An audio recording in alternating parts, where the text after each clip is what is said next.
Quadrennial National Convention of the Democratic Party to order. Welcome all to our final session of this historic and memorable convention.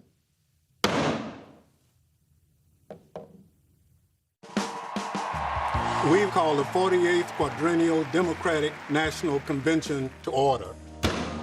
Every 4 years, we come together to reaffirm our democracy. This year, we've come to save it. We fight for a more perfect union because we are fighting for the soul of this country and for our lives. And right now, that fight is real. We must come together, defeat Donald Trump, and elect Joe Biden and Kamala Harris as our next president and vice president. Donald Trump is the wrong president for our country. He has had more than enough time to prove that he can do the job, but he is clearly in over his head. He simply cannot be who we need him to be for us. It is what it is. My dad was a healthy 65-year-old. His only pre-existing condition was trusting Donald Trump, and for that, he paid with his life. So it's up to us to carry on the fight for justice. Our actions will be their legacies. We just need leadership to bring us back together, to recover from this pandemic and prepare for whatever else is next. Leadership to reimagine what our nation will be. That's Joe. Ex-president, right here. He was there for me. He'll be there for you, too. Faced with a president of cowardice, Joe Biden is a man of proven courage. This year, for the first time, the roll call is heading out to all 57 states and territories. I'm pleased to announce that Vice President Joe Biden has officially been nominated by the Democratic Party as our candidate for President of the United States. I'll see you on Thursday. Our mission is to fight for a future equal to the ideals of our founders, our hopes for our children, and the sacrifices of our veterans, our brave men and women in uniform, and their families. The American people are forever indebted to you for all of the work you do on the front line. We need leaders equal to this moment of sacrifice and service. We need Joe Biden and Kamala Harris. Tonight, I'm asking you to believe in Joe and Kamala's ability to lead this country out of these dark times and build it back better. In this election, we have a chance to change the course of history. We're all in this fight together. What an awesome responsibility. What an awesome privilege. I accept your nomination for Vice President of the United States of America.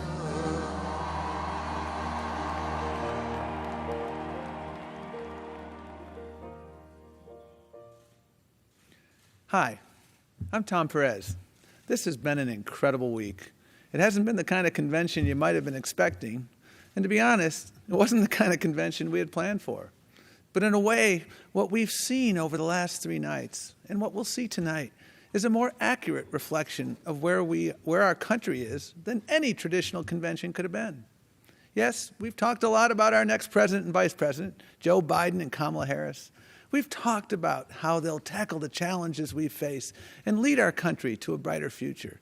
And we've seen that our party is ready to lead, not just now, but into the next generation. But we've also heard a lot from people who aren't running for anything this year. People who might not even think of themselves as political. Auto workers and college students, farmers and immigrants, teachers, nurses, and yes, the occasional calamari chef.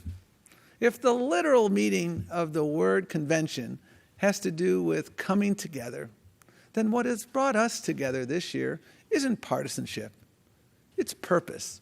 That's what has allowed us to bring both diehard progressives and conservative ex-Republicans under the same tent. That's what has allowed us to build a campaign where no state, no precinct, no vote is taken for granted. That's how we build our movement. That's how we win up and down the ballot. That's how we make change.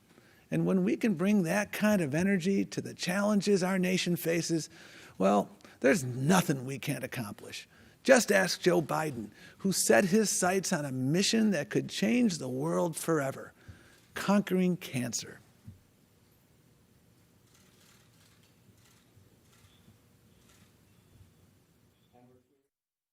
We choose to go to the moon in this decade and do the other things, not because they are easy, but because they are hard. Vice President Biden said that with a new moonshot, America can cure cancer. I'm putting Joe in charge of mission control. Beau Biden, the son of Vice President Joe Biden, succumbed to brain cancer Saturday at the age of 46. He's the one who wanted me to stay engaged. He was worried that I'd not continue to fight for the things I'm passionate about. And I'm trying to keep his promise. President Obama signed the 21st Century Cures Act, including the so-called moonshot that could be a giant leap in the fight to cure cancer. The moonshot is the symbol of American ambition and achievement. Now Vice President Joe Biden will lead a similar effort to cure cancer. It will be led by Joe Biden and is aimed at ending the disease that killed the vice president's son and 600,000 other Americans every year. I think of all the people who've gone through what I've gone through without 1/10 the help that I've had. When you have a son or daughter, husband, wife, someone you adore, you become as educated as you can, as quickly as you can, particularly when you know that's a very serious form. I learned a lot about the mechanics of cancer and the delivery systems, and there's so many changes that are just on the cusp. I have now met with over 200 oncologists and cancer research centers, and I'm asking them, what is it you want me to clear the way for? Where are we an impediment? He is determined. He's not going to walk away until there is real change.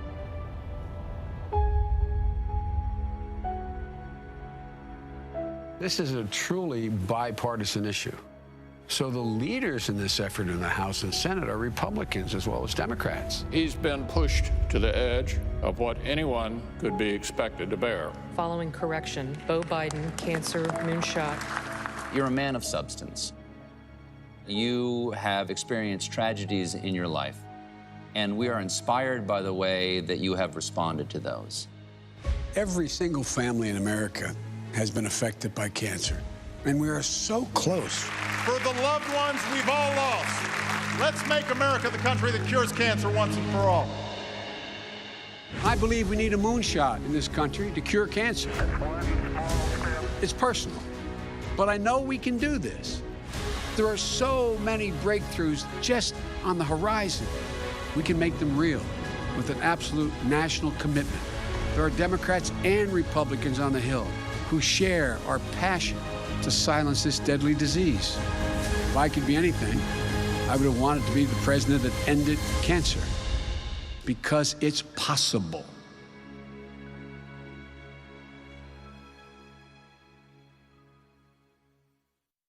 I'm Amanda Littman. I'm the co-founder and executive director of Run for Something. In May 2017, I was invited to join a small meeting in DC with a handful of other organization leaders to give updates to the VP on our work. The VP came over and I tried to play it cool. Well, my Grammy would be furious if she knew I was at a meeting with you and didn't get a photo. Grammy, the VP said, perking up as we posed for the photo you can see here. Let's call her. I called her. Someone wants to talk to you. Hi, Grammy. This is Joe Biden. She was overwhelmed. Grammy went on to tell him her second eldest, my Aunt Michelle, was in the hospital. Colon cancer, advanced, and she was really sick. The VP's posture changed immediately. I'm so sorry, Grammy. I'm so, so sorry. You know, my son Beau died of cancer. As a parent, you should never have to even think of one day burying a child. It's a nightmare. He stepped away, speaking personally with her about sitting in a hospital room with a sick child, about pain. I could hear her choking up on the phone. I'm giving Amanda my personal home phone number. You need anything, you call me. I'll come to the hospital and sit with you. Anything.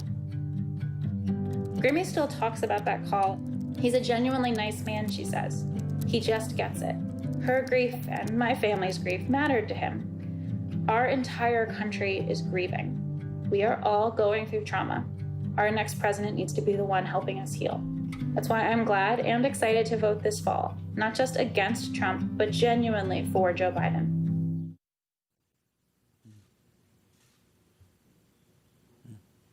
Before we continue with tonight's program, I want to thank everyone who has made this unprecedented convention possible, from our delegates and speakers to our party staff and our production team. Next week, it will be the Republican Party's turn to hold their convention. On behalf of their speakers and staff, I hope their organizers will take safety as seriously as we have. And then it will be up to you, America. You'll have heard from two very different candidates for president. You'll be able to dig into the details of their respective plans for solving the challenges we face and decide which plan you think will work for you and your family. But the choice this year is deeper than that. No matter what you think about Donald Trump or Joe Biden, no matter which party you belong to, or whether you belong to any party at all, your job in this election is to decide what kind of movement is capable of being the vehicle for the change we need. Can a movement that demands absolute loyalty to one man and his personal agenda really ever make this country greater? Or do we do better when we join together in a movement of shared values, one that amplifies our diverse voices? We've got one more night to show America what our path forward looks like. Not one man boasting that he alone can fix it, but everyday people coming together to face our challenges with unity and determination. Now we turn to one example, California's fight against the dangerous wildfires raging throughout the state. Please welcome Governor Gavin Newsom. Well, I confess this is not where I expected to be speaking here tonight. I'm about a mile or so away from one of over 370 wildfires that we're battling here in the state of California. We are just coming off a record week, a heat wave that led to 130-degree temperatures, the highest temperature ever recorded in California, arguably the world's history here in our state. The hots are getting hotter. The dries are getting drier. Climate change is real. If you are in denial about climate change, come to California. 11,000 dry lightning strikes we had over a 72-hour period, leading to this unprecedented challenge with these wildfires. This is an extraordinary moment in our history. Mother Nature has now joined this conversation around climate change. And so we too need to advance that conversation anew. Just today, the President of the United States threatened the state of California, 40 million Americans that happen to live here in the state of California, to defund our efforts on wildfire suppression because he said we hadn't raked enough leaves. You can't make that up. Nor can you make up the fact we're involved in over 90 lawsuits with the Trump administration on clean air, on clean water, on endangered species, on pesticides. There is so much at stake in this election, none more important than the work Joe Biden did with Barack Obama on the vehicle emissions standards, the fuel efficiency standards that will save billions and billions of dollars taxpayers and reduce our greenhouse gas emissions. There is so much at stake in this election. And I couldn't help myself on my way to one of our relief centers, one of our evacuation centers, just to jump out of the car and just express my deep reverence, my admiration to Joe Biden, to Kamala Harris, Californians' own, to their faith, their devotion, their constancy, to their commitment, not just to the environment, but to the Commonwealth, to our kids, our grandkids, to our legacy. There is so much at stake in this election, and I just want to close by reminding each and every one of you, the future is not just something to experience, it's something to manifest. It's inside of us, not just in front of us. It's our decision, not our conditions, that will determine our fate and future. So let us resolve that after this historic night, this incredible week, this remarkable convention, that we do everything in our power to get Joe Biden and Kamala Harris into the White House in January 2021.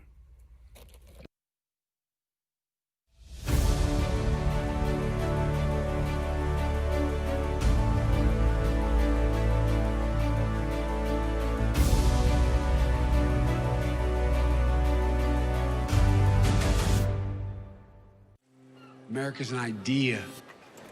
An idea stronger than any army, bigger than any ocean, more powerful than any dictator or tyrant. It gives hope.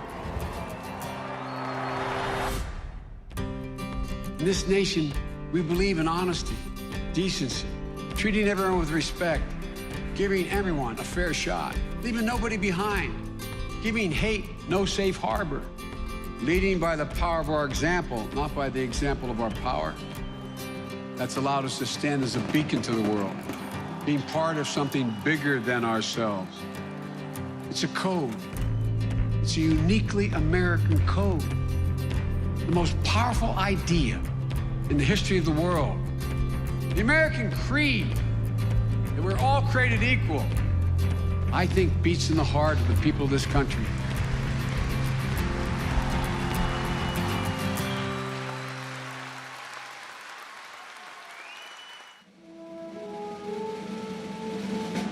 This time next year, I hope the virus is in check and the American spirit is unleashed, and that we're not fearing, but hoping again. Unity in our country, this is what I hope to see next year. I hope we've chosen community over chaos. We've chosen unity over division, and we've chosen love over hate. I believe that America will have faced its darkest moment and will have come out better. America will be coming together, not splintering apart. No more pain. This time next year, I hope that we will have a government that is accountable to us, that guarantees health care as a human right.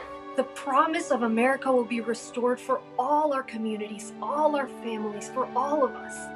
And when I say all of us, quiero decir todas nuestras familias. I am confident that this time next year, we will have a president who provides this country with real leadership, not just tweets. This time next year, I hope we are listening less to the Russians and more to Dr. Fauci. I hope we all get back to work. There'll be 2 Americans who I will be happy to say are unemployed: Mitch McConnell and Donald Trump. This time next year, I hope that all Americans, whether they are Democrats or independents or Republicans, will be proud of their president, will be proud of their vice president. And that our recovery is truly people up, families up, and communities up. That people believe they have a government that is working for them, that's out there every day doing its best for them. I want to see a president of the United States who can look a trans woman in the eye and tell her her rights are worth protecting. I hope America has a president who champions the rights of all young women and girls. This time next year, I want a president who understands what military families need. Who cares about the rights and lives of disabled people. We'll care about our environment again. We'll have passed comprehensive immigration reform. I hope we have a president who honors treaty rights and tribal sovereignty. A year from now, I want to see the kids playing on the playground. I take pride in my job and helping our customers. But next year, I want to do it without wearing a mask or gloves.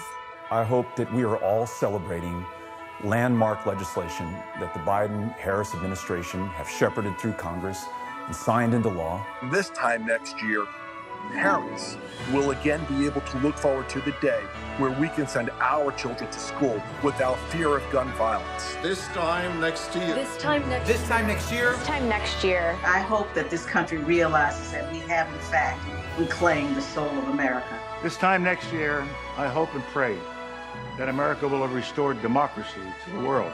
We recommit ourselves to come together, one nation, under God. One nation, under God, indivisible, with liberty and justice for all. This time next year, I want to see Joe Biden in the Oval Office.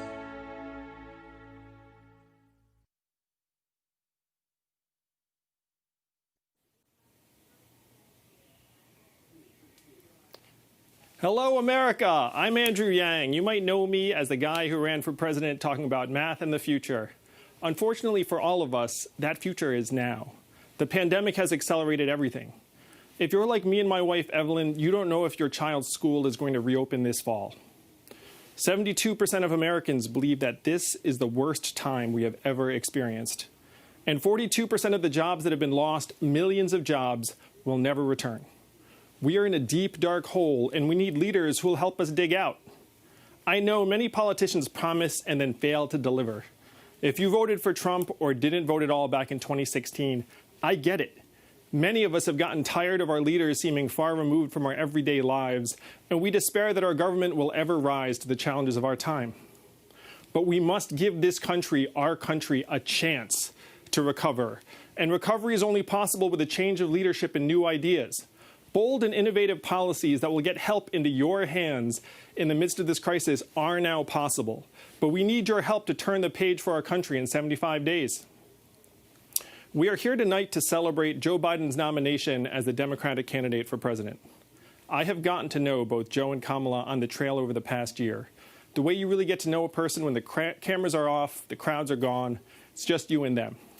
They're real people. They understand the problems we face. They are parents and patriots who want the best for us and our country. And if we give them the chance, they will fight for us and our families every single day. Our future is now, and it is daunting. But I ask you tonight to join me to help Joe and Kamala fight for the promise of America, turn the page for our country, and lead us forward to a future we'll actually be proud to leave to our children.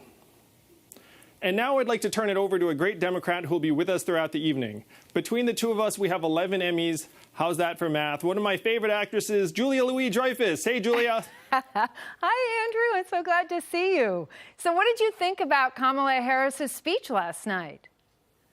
It was tremendous. I was so happy for her. I know, me too. She was fabulous. I cannot wait to see her debate our current vice president, Mika Pints. Or is it Paints? It's pronounced Ponce, I believe. Oh, some kind of weird foreign name? Yeah, not very American sounding. Yeah, that's what people are saying. Strongly. Well, thank you, Andrew. And please give my regards to the gang. I will. They're right in the next room. Have a great night, Julia. Thank you so much. Good evening, America, and welcome to the fourth night of the 2020 Democratic National Convention, Uniting America. Okay, these last few nights have been going so well, we've decided to add a fifth night where we will just play Michelle Obama's speech on a loop. I first met Joe Biden when I was doing my show, Veep. I played the vice president, and he was, in fact, the vice president, and we hit it off immediately. Soon after, I was asked to be on the cover of a magazine. Remember those? And I was so excited. It was like, oh, what's it going to be? People or Vogue or Rolling Stone? Well, it turns out it was for Arrive, the official onboard magazine of Amtrak, which nobody ever reads, even though it's free. And the day it came out, my phone rang, and it was the vice president telling me he loved the cover and the whole article, and that it was one of the best issues of Arrive he had ever read. And that is just one of the many reasons that I wanted to be here tonight for Joe. And to remind you that Joe Biden not only knows how to read, but also he reads everything. You know, I am no policy expert, and I certainly don't pretend to be one, but I have a gut feeling about fairness and what's right, and that is why I am so excited that just in a little while we're going to hear from Joe Biden about his plans for America, plans for a strong economy that helps working people and small businesses, not just billionaires, and plans to raise the wages for the nurses and teachers and grocery workers that are getting us through this crisis. God love them. So, how can you help Joe? It's super simple. Vote. Right now, you can text VOTE to 30330 to learn about all of your voting options and make the best plan for how to vote in your community, wherever you are. An easy way to remember 30330 is that's the year Donald Trump will finally release his tax returns. If we all vote, there is nothing Facebook, Fox News, and Vladimir Putin can do to stop us. But first, let's reaffirm the all-American values that our party and Joe Biden stand for. This time, do it while you're smiling, okay? All right, ready? And action.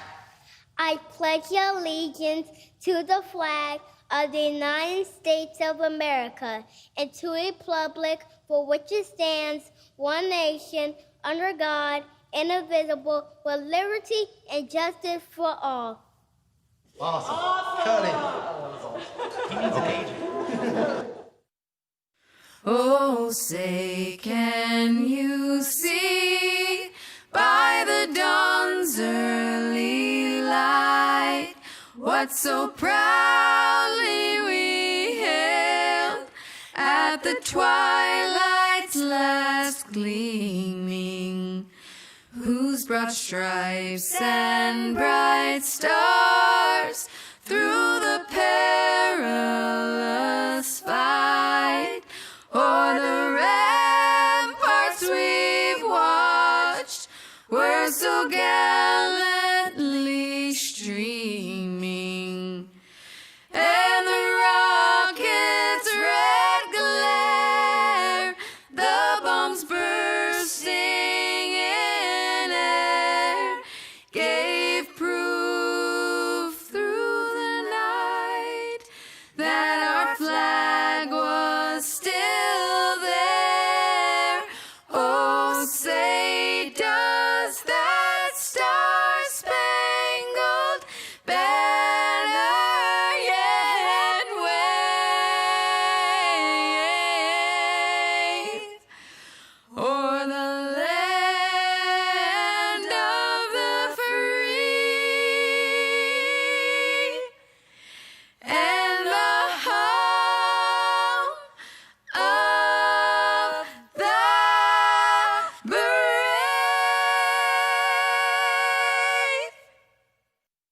Good evening. I'm Sister Simone Campbell, Executive Director of Network and leader of Nuns on the Bus. Tonight marks an important next chapter in our story of who we will become as a nation. So I speak to you with a sense of urgency and hope, knowing the difficult work ahead, but grounded in my faith. The very first paragraph of the scripture that informs the three Abrahamic traditions tells us the divine spirit breathed over the waters of chaos and brought forth a new creation. Encouraged by this promise that a new creation can come from chaos, let us pray. O divine spirit, during the weeks and months ahead, stir our hearts and minds that we might fight for a vision that is worthy of you and your call to honor the dignity of all of your creation.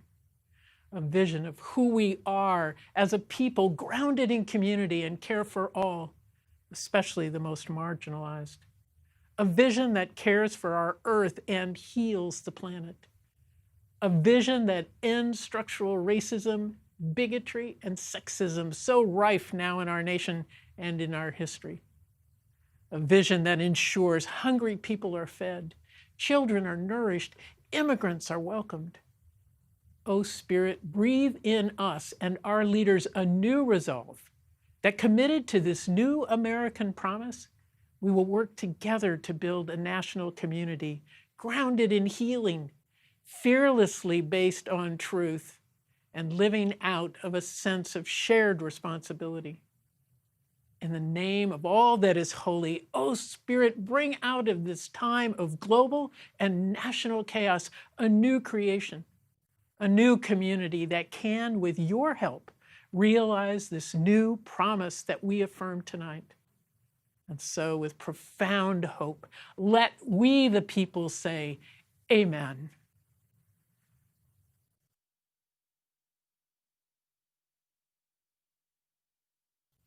Thank you, Sister Simone. People of faith have long led change, from abolition and women's suffrage to the labor movement and the struggle for civil rights. Joe Biden will continue that progressive march towards justice, inspired by respect for the dignity of all people, people Joe believes were made in the image of God.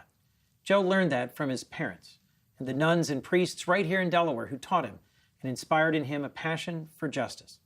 I'm Senator Chris Coons of Delaware, and I want to tell you about my friend, Joe Biden.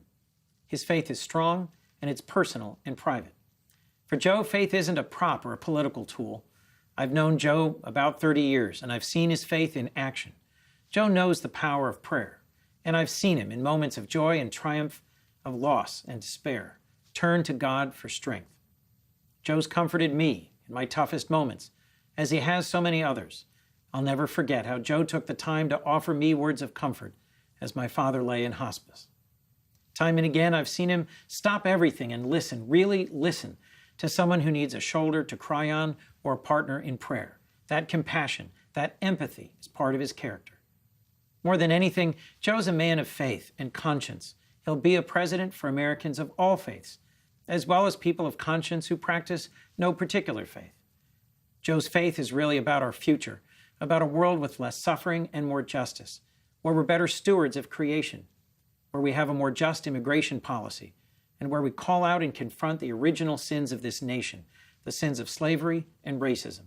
Joe knows these are central issues in this election, and for him, they're rooted in faith. Joe knows that it's faith that sustains so many ordinary Americans who do extraordinary things. Nurses who brave infection, firefighters who run into burning buildings, teachers working overtime, especially now. They all deserve a servant leader who knows the dignity of work, who sees them, respects them, fights for them. We need a president who brings people of all faiths together to tackle our challenges, rebuild our country, and restore our humanity. Someone who knows we're called to do justice, love mercy, and walk humbly with our God. Joe Biden will be that president. Joe's always known this race is a battle for the soul of our country, and he's right. Joe believes. He believes in both the greatness and the goodness of this country. He believes in us and in what we can do together. My question is, what is your faith, and how would you use your faith in making decisions for our nation? Well, Reverend,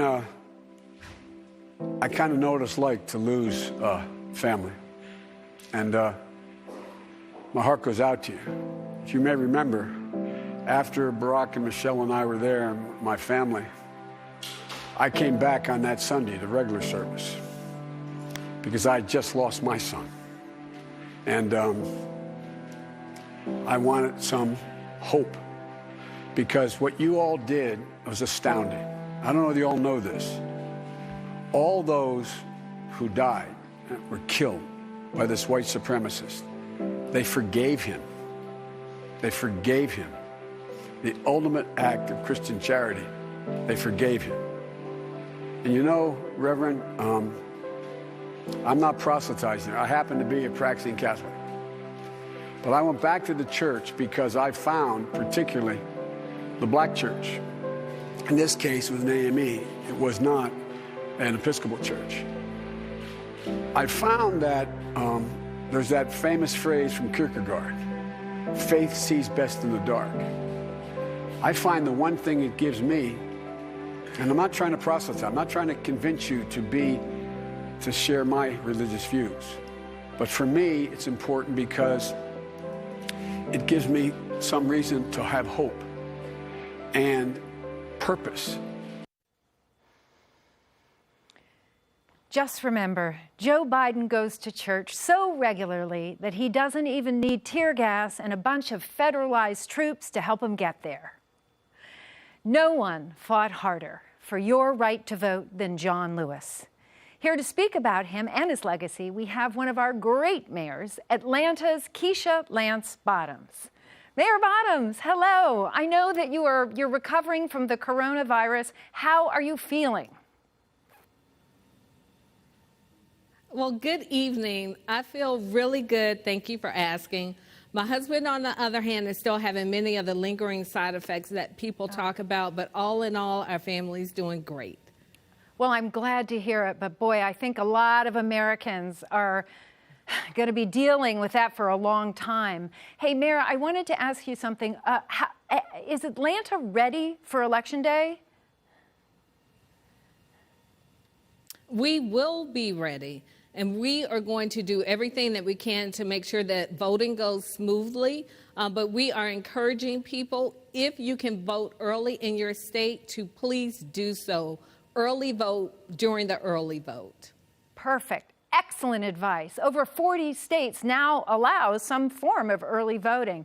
Okay, stay safe, Mayor, and I turn it over to you. Well, thank you, Julia. And good evening. I'm Keisha Lance Bottoms, a mother of 4 and mayor of Atlanta, Georgia, cradle of the civil rights movement, and like so many other cities, a place where the struggle for human dignity continues. I'm proud to have grown up in this city, educated in its public schools, and blessed to have known our hometown heroes, like Dr. Joseph Lowry, Dr. C.T. Vivian, and our teacher, our friend, our conscience, our congressman, John Lewis. He walked gently amongst us, not as a distant icon, but as a God-fearing man who did what he could to fulfill the as yet unfulfilled promise of America. People often think that they can't make a difference, like our civil rights icons. But every person in the movement mattered. Those who made the sandwiches, swept the church floors, stuffed the envelopes. They too changed America, and so can we. The baton has now been passed to each of us. We've cried out for justice. We have gathered in our streets to demand change. And now we must pass on the gift John Lewis sacrificed to give us. We must register and we must vote. In his parting essay written to us, Congressman Lewis expressed his pride in the activism that has swept our country. And he reminded us that if we fail to exercise our right to vote, we can lose it.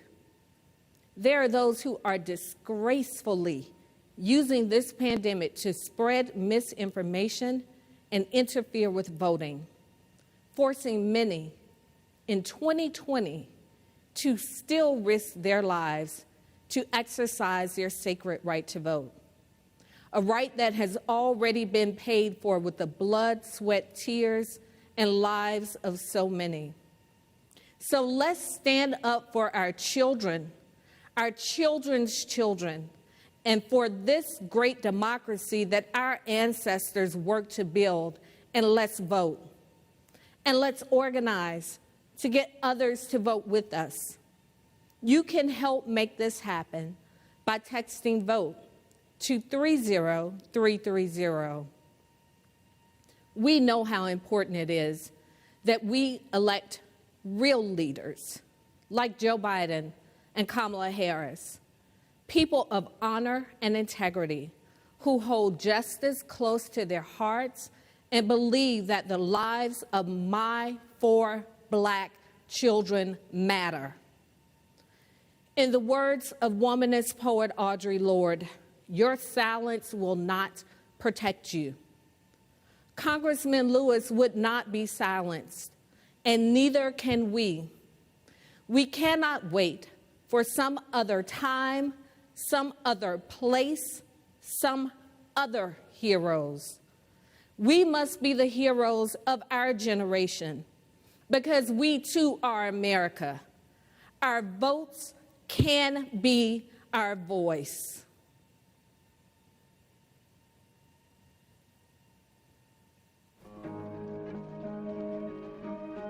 Was something deep down within me, moving me, that I could no longer be satisfied or go along with an evil system.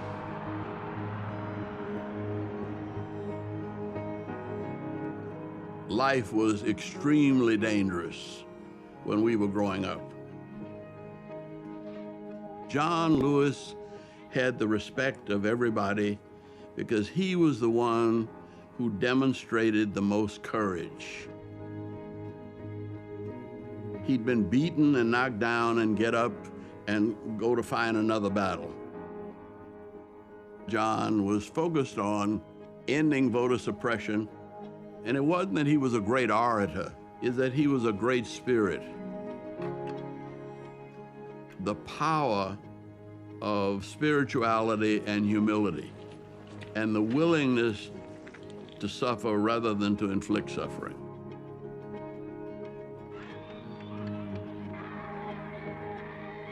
One of the things that John has taught us is that, yeah, you may have to sacrifice, but if you're sacrificing for a cause, something bigger than you,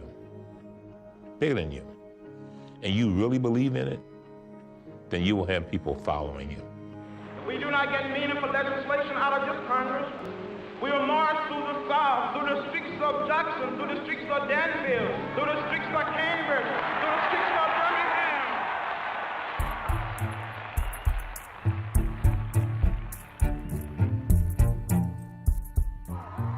think he is the singular figure that has tried to carry out the work of our nonviolent campaigns into the halls of Congress.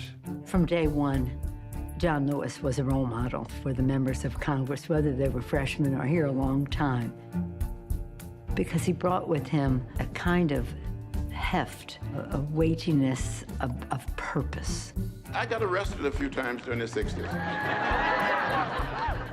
40 times.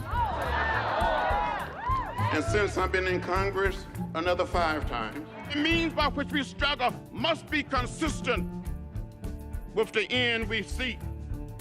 Someone who has navigated thorny issues of policy, not by castigating alone, but by also encouraging people to be better than they think they can be. Today, we are considering a fair housing measure which not only protects our nation's minorities, but it protects the needs of those with disabilities and families with children. How long do we have to wait before we decide to ban assault weapons? We have another opportunity to bring more of our citizens into political participation. I have on my marching shoes. That's right. I'm fired up. I'm ready to march.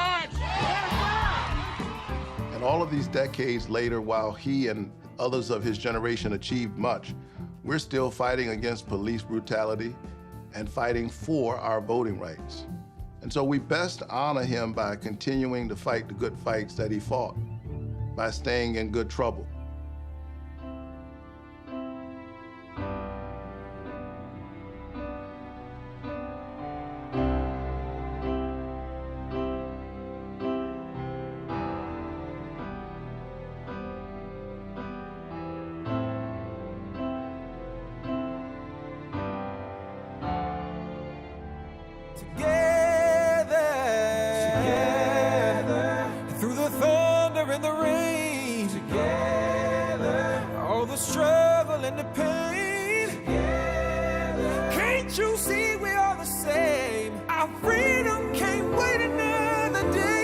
Together, let's fight for what's right, no matter how long or how dark the night. We will create the beloved community.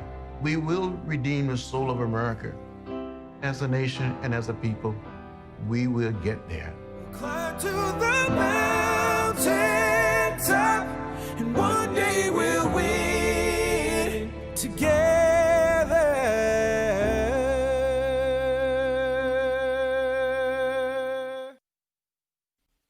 One day, when the glory comes, it will be ours. It will be ours.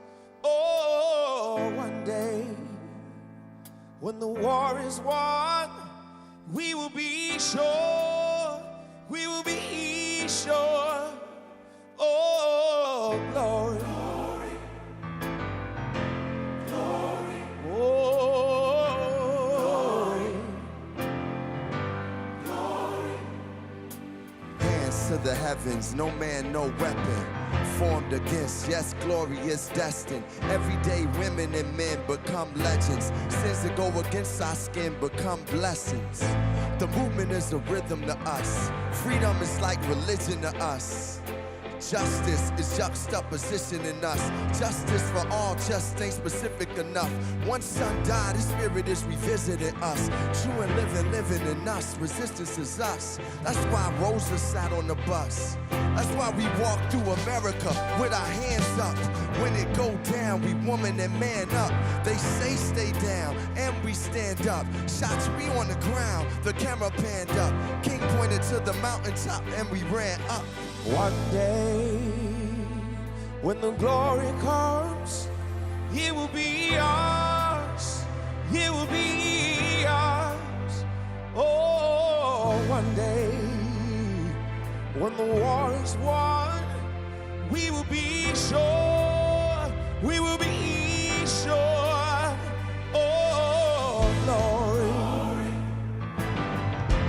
Glory. Oh.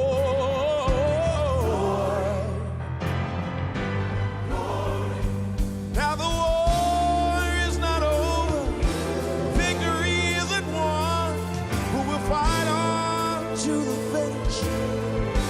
it's all done, we'll cry glory, oh, glory, oh, glory. We'll cry glory, oh, glory, oh.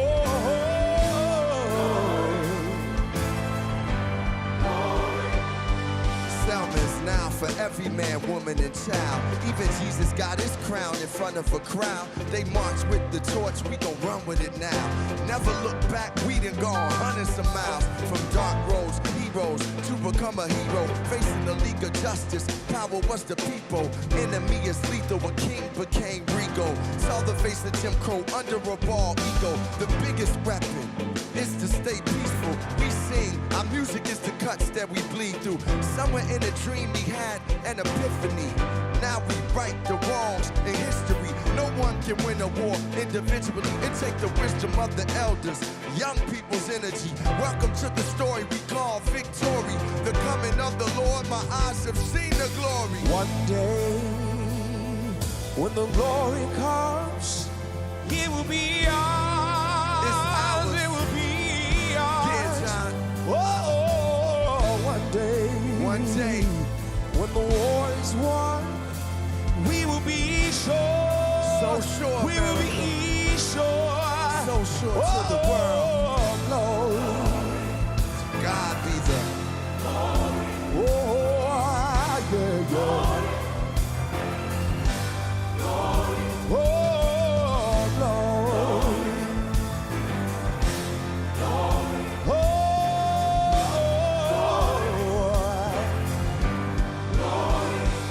When the war is won,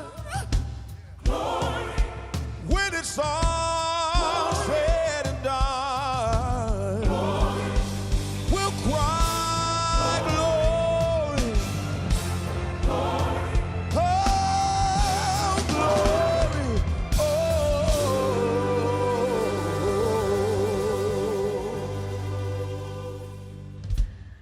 Wow, that was so beautiful, John and Common. Wow. Joe Biden shares John Lewis's belief that every vote matters.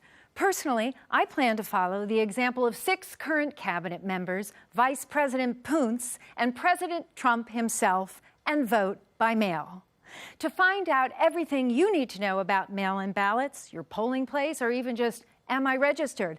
Text VOTE to 30330. 30330. That would be the president's golf score if he didn't cheat. Okay, look, I'll admit that was a little nasty, but we all know he's a cheater. And I'm proud to be a nasty, nasty woman.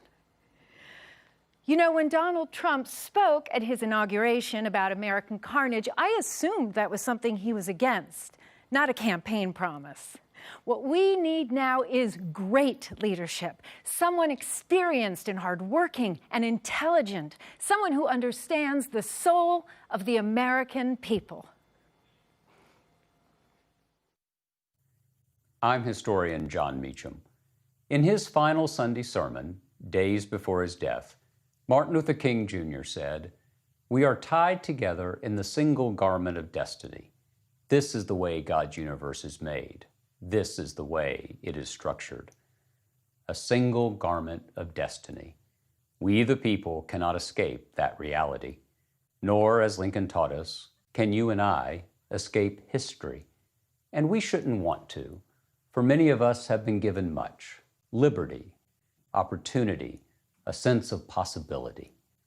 The task of our time is to make sure those gifts are available not just to folks who look like me, but to all of us. This is a grave moment in America. A deadly virus is ravaging us. Our jobs are evaporating. Our faith in the things that bind us together is fraying, for our democracy is under assault from an incumbent more interested in himself than he is in the rest of us. Extremism, nativism, isolationism, and a lack of economic opportunity for working people are all preventing us from realizing our nation's promise. And so we must decide whether we will continue to be prisoners of the darkest of American forces, or will we free ourselves to write a brighter, better, nobler story. That's the issue of this election, a choice that goes straight to the nature of the soul of America. Humankind has long viewed the soul as the vital center, the core, the essence of existence. The soul is what makes us, us. In its finest hours, America's soul has been animated by the proposition that we are all created equal, and by the imperative to ensure that we are treated equally. Yet America is a mix of light and shadow. Seneca Falls and Selma and Stonewall dwell in the American soul, but so do the impulses that have given us slavery, segregation, and systemic discrimination. Often, we'd prefer to hear the trumpets rather than face the tragedies. But an honest accounting of who we've been can enable us to see who we should be. A country driven by the best parts of our soul, not by the worst. A country informed by reason and candor, not by ego and lies. A country that's big-hearted, not narrow-minded. The struggle to be who we ought to be is difficult, demanding, and ongoing. Justice can be elusive, and change in America has been painful and provisional. The Civil War led to segregation, the New Deal to right-wing reaction, civil rights to white backlash. Yet history, which will surely be our judge, can also be our guide. From Harriet Tubman to Alice Paul to John Lewis, from the beaches of Normandy to the rending of the Iron Curtain, our story has soared when we've built bridges, not walls, when we've lent a hand, not when we've pointed fingers, when we've hoped, not feared. If we live in hope, we open our souls to the power of love. We've been taught to love our neighbors as ourselves. As individuals and as a nation, however, we fail at following that commandment more often than we succeed. But when we fail, we must try again and again and again, for only in trial is progress possible. From Jamestown forward, our story has become fuller and fairer because of people who share a conviction that Dr. King articulated on that Sunday half a century ago. The arc of the moral universe is long, but it bends toward justice. Bending that arc requires all of us. It requires we the people, and it requires a President of the United States with empathy, grace, a big heart, and an open mind. Joe Biden will be such a president. With our voices and our votes, let us now write the next chapter of the American story, one of hope, of love, of justice. If we do so, we might just save our country and our souls. Good evening. I'm Congresswoman Deb Haaland. I'm grateful to be with you here on Indigenous land. The promise of this country is older than our Constitution. Over 500 years ago, thousands of Indian tribes were vibrant, democratic societies with rich cultures and traditions in communities that had sustained them for millennia on lands they loved and respected. My people, the Pueblo Indians, migrated to the Rio Grande Valley in the late 1200s to escape droughts. We were led to the great river and its tributaries, where we established an agricultural tradition that continues to this day. My people survived centuries of slavery, genocide, and brutal assimilation policies, but throughout our past, tribal nations have fought for and helped build this country. There were those like my Laguna grandparents who worked on our country's railroad, and those like my mother, a Navy veteran who served this country with honor. I stand here today, a proud 35th generation New Mexican and one of the first Native American women ever elected to Congress. I'm a symbol of our resilience as the embodiment of America's progress as a nation. I know we can't take our democracy for granted, especially now as people are dying, as our land is abused, as our Constitution is under attack. We must work for it by getting involved, by registering voters, by voting. Voting is sacred. My people know that. We weren't universally granted the right to vote until 1962, and that fundamental right is more important than ever. Whether your ancestors have been here for hundreds of years or you're a new citizen, know this.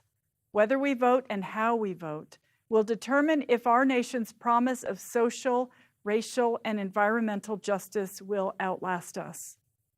Joe Biden and Kamala Harris respect our past and understand our present. They will see us through this crisis of leadership that is plaguing our country, and they will help us to build a better future. Thank you.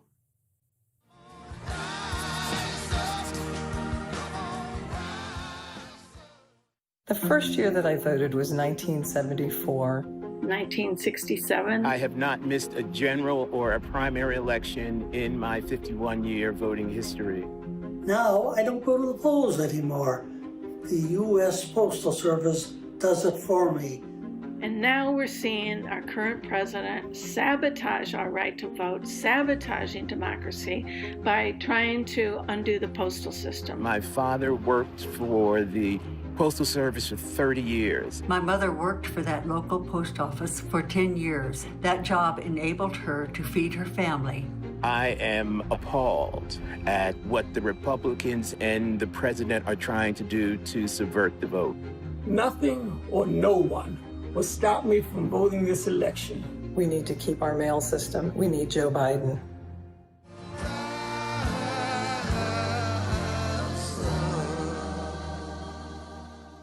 Where are they going? Where are these ballots going? Who's getting them? Who is not getting them? A little section that's Republican. Will they be stolen from mailboxes as they get put in by the mailman? Will they be taken from the mailmen and the mailwomen? Will they be forged? Who is signing them? Who's signing them? What, are they signed at a kitchen table and sent in? Will they be counterfeited by groups inside our nation? Will they be counterfeited maybe by the millions by foreign powers? Let me put this in my own words. I've heard Donald Trump say some pretty unhinged things. I've heard them over and over and over again. But nothing is more dangerous to our democracy than his attacks on mail-in voting during a pandemic. Okay, here's the truth. Donald Trump doesn't want any of us to vote because he knows he can't win fair and square. So whether you plan to vote by mail or in person wearing your mask, it is your vote and it's your right. Don't let Donald Trump take that away from you. For accurate, up-to-date voting information that you can trust, text VOTE to 30330. One more time, text VOTE to 30330. I'm Alex Padilla, California Secretary of State. And I'm Jocelyn Benson, the Secretary of State of Michigan. Voting is the oxygen of our democracy. It decides elections, and elections change lives. That's why we've seen so many attacks on our right to vote, including many that specifically target working families, young people, and communities of color. Secretaries of State are responsible for running fair, accessible, secure elections where every vote is counted and every voice is heard. We serve on the front lines defending our democracy against any and all attacks, foreign and domestic. So let's talk about this election. Despite what he says, Donald Trump can't cancel it. But he and Republicans are making it too hard for so many to cast their ballots. And now he's attacking vote by mail to distract and confuse voters. And let's be clear, there is absolutely zero difference between voting by mail and voting absentee. Millions of Americans have been voting absentee for decades.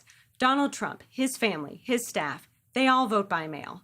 In fact, in states like Colorado, Utah, and Oregon, voters have been voting by mail for years. Republicans and Democrats agree it is safe. But now Trump has admitted he's trying to sabotage the post office to undermine voting by mail. And we're not going to let him do that. Our job is to make sure everyone can vote safely, whether in person or by mail. And your job is to make sure you vote. And there's more. Once you've done that, talk to your friends and neighbors. Spread the word. Tell everyone you know to text VOTE to 30330 for more voting options. If you're planning to vote from home, request and return your ballot early. And remind everyone you know to make a plan to vote. Don't let anyone keep you from exercising your most sacred right. Make your plan to vote. Grab your mask and head to the polls the first day they're open. Or request your ballot and send it in right away. And know this, election results may take a little longer this year, but Democrats will fight to make sure your ballot is counted. Because at the end of the day, the biggest role in preserving our democracy isn't ours, it's yours.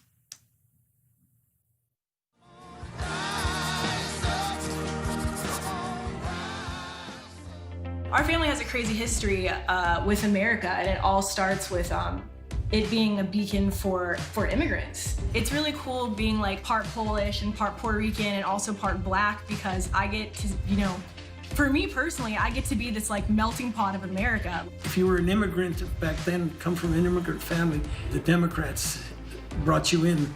We are in danger of losing the meaning of this country.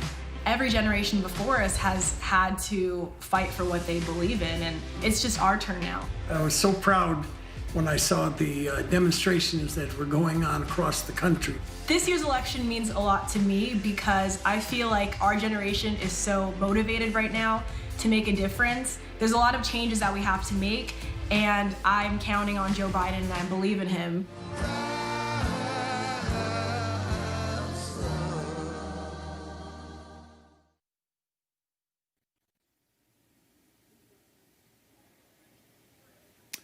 I'm here because a union job lifted my family out of poverty and into the middle class. My grandfather left the Jim Crow South for Detroit, joined the UAW, and got a job on the assembly lines during World War II. That union job enabled him to support his family, raise my mom, and send her to Fisk University. That's the American dream. Together we work, together we rise.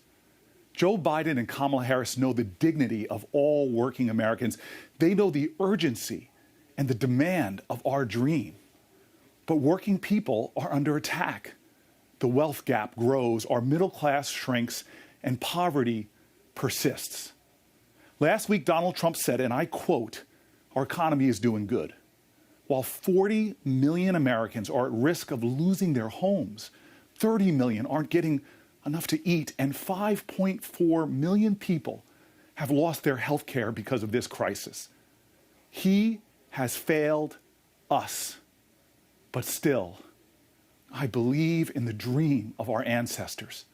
Together with Joe and Kamala in the White House, we'll raise the minimum wage so no one who works a full-time job in America lives in poverty. Together, we'll fight for those who keep us healthy, who keep us safe, who teach our children. We'll stand for those who cook and serve and clean, who plant and harvest, who pack, and always those who deliver, whose hands are thick with calluses, like my granddad's were, who lifted me high, who held mine when I was a boy. If he was alive, Joe and Kamala, he would be so proud of you. And he'd tell us, take another by the hand and another, and let's get to work. This dream ain't free. You gotta work for it. So like his generation, up and out of the Depression, let's now work together and stand together. And America, together, we will rise. This is my team. You guys build America, not Wall Street. Unions build America. That's right. The Americans just want to live meekly comfortable. I've got a wife that works as well. We've got a 17 and a 7-year-old at home, and we're still working. Thanks to our international executive board for getting with General Motors and making sure that it's safe for us to return back to work after 8 weeks of being laid off. I mean, it's a hoax at one point, and now here we are, full blown. Yep. Well, I tell you what, the future of auto workers in America, and I really believe this, can be as bright as it was back in the late 40s. 50s. Yes. Simple reason. It's an iconic industry. It's an American industry. We made it. We made it. Yes. Thank you. It's been a very interesting 2020. I've been in the fire service 16 years and never experienced anything like COVID. We had to change our whole tactics, the way we did our day-to-day. And now at a hurricane that just came in 2 weeks ago, and we were almost right on the eye. And I mean, we were doing things we never thought we'd be doing. Water rescues with masks on, having to worry about COVID. It was interesting. How's your family doing? Well, I'm a single dad. I have a almost 5-year-old who's in my world. And I'm very lucky that my parents are retired. My mom actually retired right after my daughter was born to help us with her. And she was so looking forward to pre-K, going to the big school, like she says. And then unfortunately, all this COVID came in, and now it's all going to be online schooling, which I'm fortunate. I have my parents, but I do have a lot of guys that are double income families, and they're just trying to figure out how they're going to do it with their kids. What arrangements are they going to have to make since they're not going to be going to school? It's going to be online. It's 2 people in my household. I have a family of 2, and we have grown-up kids that are no longer in the household. But it takes 2 people to build. We have an ongoing goal of a 5-year goal of buying a house in the next 5 years. So hopefully we'll save. Look, everybody, you talked about the middle class. The fact is that the way middle class people generate wealth overwhelmingly is building up equity in their home. And that's what gets passed on from one generation to the next, the equity in a home. You know, the middle class is continuously taking hits, and one of the reasons why we're on this call is we realize how important it is to have you in the White House. We need a comprehensive energy policy for renewable resources, which I know you have one. And if we're going to build the middle class, it's about the jobs. The future really rests on investment. We're going to be investing $2 trillion in infrastructure, ports, bridges, highways, making sure that we have access to do things that really make a difference, like what you're doing at that solar facility outside of Harrisburg. You know, I'm a Scranton boy. You know, central Pennsylvania is okay, but, you know, northeast. So keep the faith, guys. Right. Okay? Thank you, sir. Thank you so much. You know, We American workers can appreciate count on you. you.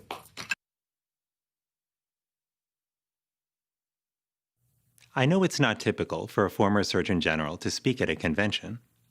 Surgeons General are appointed by presidents, but our work isn't about politics. Our highest duty is to the public. Our true guide is science, and our job is to speak the truth about public health, even when it's controversial or perceived as political. So here's the truth. Our nation absolutely has what it takes to overcome the COVID-19 pandemic that's claimed tens of thousands of our loved ones. We have the talent, resources, and technology. What we're missing is leadership. We need a leader who works with states to ensure that everyone who needs a test gets one and gets results quickly. A leader who secures a safe, effective vaccine and distributes it quickly and fairly. A leader who inspires us to practice distancing and wear masks, not as a political statement, but as a patriotic duty, a commitment we make to one another. That's why I'm here tonight, not because of politics or for party, but because I know Joe Biden can be that leader. I've worked with Joe Biden. I've seen who he is with no cameras around, how he sits with people in their pain and holds them in his heart, how he pores over COVID briefings, asking smart questions, letting science guide his way, just as he did when managing the Ebola crisis. And 6 years ago, when Joe Biden met my family, many of them immigrants awed to be in the nation's capital, I saw how he kneeled beside my grandmother's wheelchair, took her hands in his, and said, "Thank you for choosing us, the United States of America, as the place to trust with your family."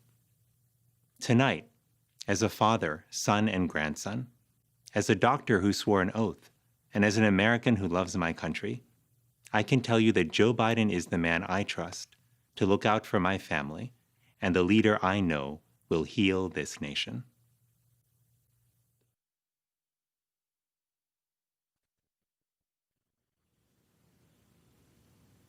Hi, I'm Senator Tammy Baldwin.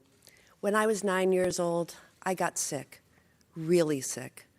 I was hospitalized, but since my grandparents were the ones raising me and our family's health plan didn't cover grandkids, they were forced to pay out of pocket for my 3-month hospital stay. I got better, but the insurance companies didn't. They refused to cover me at any cost because I was marked child with a pre-existing condition. We all have stories like this, stories about a time when the system was rigged against us, when we were counted out, left out, pushed out. Just think of what we've heard these past 4 days. Healthcare professionals who don't have the protective gear they need, young people whose asthma will get worse as our air quality does, workers who are afraid of losing their jobs. Each story begs this simple, fundamental question, a question that gets to the heart of the choice in this election. What kind of country do we want to be? Do we want to be a country where millionaires get to dodge taxes, or one where working families get a break? Do we want to be a country where medical bills bury people in debt, or one where health care is affordable for all, or where tens of thousands of people die from a virus, or where the American dream lives? I think we know the answer to that fundamental question, because most of us want the same things: good schools in our neighborhoods, racial justice, the freedom to love who we want, dignity in our work, and an economy where small businesses and working families thrive. And over the past months, we've added another to that list: a nation free from COVID. That's why Joe Biden and Kamala Harris are the only answer in this election. Trust me, they are. You see, there's another part of my story, the part where I ran for office, the part where I served in Congress, the part where I worked with Joe Biden and Barack Obama to make sure kids and grandkids, if they're dependents, can stay on their parents' health insurance until they're 26. We got that done. And yes, it was a big effing deal. That's the America I know. That's the America I love. And that's the America we will be with Joe Biden and Kamala Harris in the White House. A nation that plans, a nation that builds, a nation that builds back. Say it with me there at home: a nation that builds back better. Here in Wisconsin, our state motto is just one word: forward. This November, let's move forward and never look back. Thank you.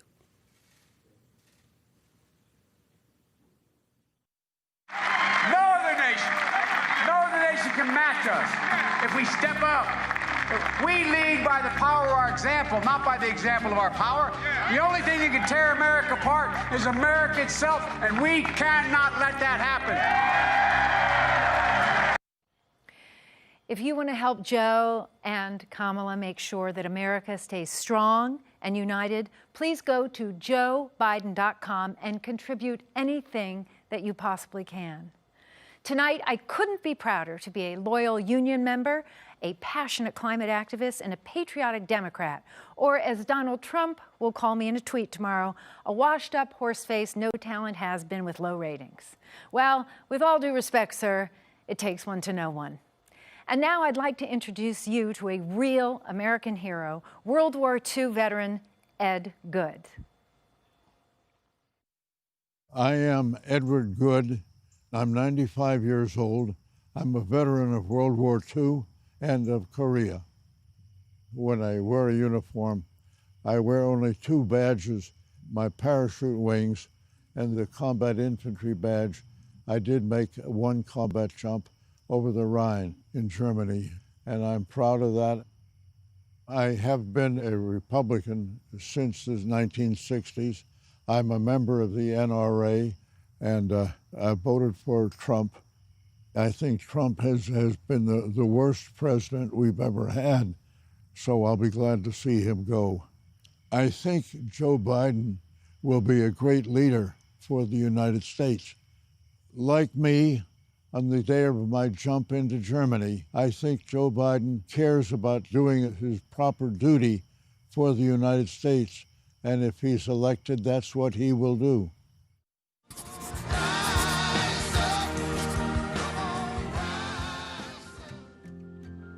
This year's election is very important.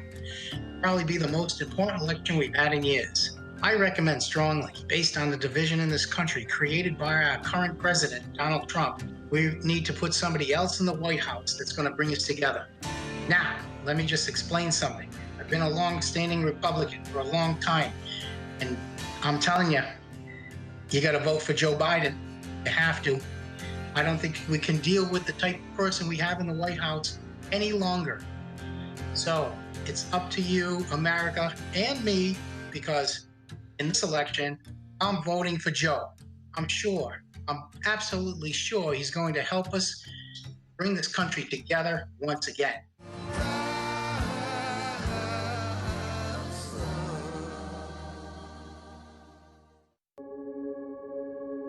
My name is Lakeisha Cole. I met my husband 20 years ago. We started dating while I was in college. Once I graduated from college, we eloped. 2 weeks after that, he deployed. This is what I wanted to do. You know, you love this country. Are you willing to do the hard work it takes to maintain it? What was supposed to be a 6-month deployment actually turned into 11 months. There was nothing really to prepare me as a new military spouse on how to deal with the stress. When people get married, they expect to grow old with each other. With multiple combat tours, there's no guarantee of any of those things. They're just a long laundry list of uncertainties that we have to juggle. You know, Joe has always cared about military families. They've been through so much. When I went to Iraq, one of the generals said, you know, I want to share this story with you. In his daughter's class, it was a Christmas program, and they were playing the Ave Maria. And one of the little girls burst into tears. And the teacher ran over and said, "What's the matter? What's the matter?" And she said, "That's the song they played at my daddy's funeral. He died in the war." The teacher had no idea that that little girl's father had fought in the war and had died. And that night I said to my staff, I'm a teacher. We can do better. We've got to do better to help our military kids. The Bidens have a track record of helping military families, and we've seen it with their work that they've done with joining forces and how they were able to, rally a country behind us. Men and women we send to war to defend our nation, care for them and their families while they're gone, and care for them and their families when they come home. It was the very first time that I, as a military spouse, felt like someone was listening to us and someone cared. It's not just the service member who serves, the entire family serves as well. Joe said we have one sacred obligation: to take care of our military members. During this pandemic, for sure, so many veterans have lost their jobs. So many military spouses have lost their jobs. That's one of the things that will be a priority in a Biden administration. We will make sure that all Americans have health care, employment, the things that families need to thrive. When people show you who they are, believe them the first time, and we know exactly who Joe is. He is the best candidate for America, not just for our families, but for all families.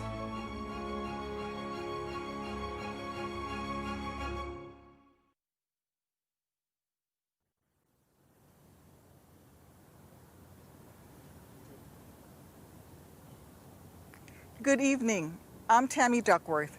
When I first enlisted in the Army, I was eager to serve my country, yet anxious whether I'd be able to earn my way into the ranks. But I earned my wings and later commanded my own air assault unit, learning that serving and leading in the military is both a privilege and a sacrifice. To be a commander, you must always put your troops first, because one day you may order them to sacrifice everything for our great nation. To do that, leaders must command their troops respect and be worthy of their pledge to protect and defend our Constitution, no matter the cost.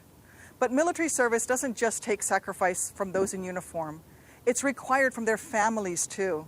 My husband, Brian, was the one who rushed to Walter Reed after I was wounded in Iraq. He was the one holding my hand, waiting for me to wake up. And when I finally did, he was my rock, getting me through those hours, weeks, months of unspeakable pain and unending surgeries. He was my anchor as I relearned to walk, helping me through every step and every stumble. Our military spouses hold their families together, praying for their loved ones' safety wherever they're deployed and serving as caregivers to our disabled service members, and then picking up the pieces and starting again whenever the next tour or the next war arises. Joe Biden understands these sacrifices because he's made them himself. When his son Beau deployed to Iraq, his burden was also shouldered by his family. Joe knows the fear military families live because he's felt that dread of never knowing if your deployed loved one is safe. He understands their bravery because he has had to muster that same strength every hour of every day Beau was overseas. That's the kind of leader our service members deserve. One who understands the risks they face and who would actually protect them by doing his job as commander-in-chief. Instead, they have a coward-in-chief who won't stand up to Vladimir Putin, read his daily intelligence briefings, or even publicly admonish adversaries for reportedly putting bounties on our troops' heads. As president, Joe Biden would never let tyrants manipulate him like a puppet. He would never pervert our military to stroke his own ego. He would never turn his back on our troops or threaten them against Americans peacefully exercising their constitutional rights.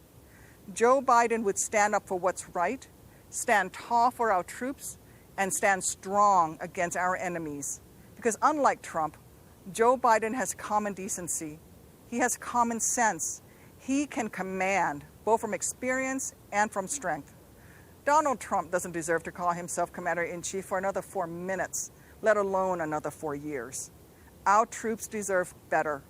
Our country deserves better.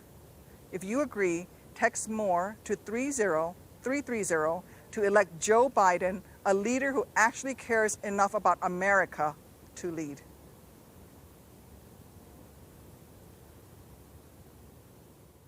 Good evening. I'm Beau Biden, and Joe Biden is my dad. Some voices are never silenced. Some work never ceases to change lives. Some people never stop inspiring, even after they're gone. Beau Biden was a husband, father, brother, son, soldier, attorney general. He was given just 46 years on this earth. He did in 46 years what most of us couldn't do in 146. Think about the day that dawns for children who are safer because of Beau, whose lives are fuller because of him. Think about the day that dawns for parents who rest easier and families who are freer because of him. Some folks may never know that their lives are better because of Beau Biden, but that's okay. Certainly for Beau, acclaim was never the point of public service. If you knew Beau, you knew he lived by the strictest code of honor, duty, service, country. You never had to ask if he would do something the right way. He didn't know any other way. Beau didn't cut corners. He turned down an appointment to be Delaware's Attorney General so he could win it fair and square.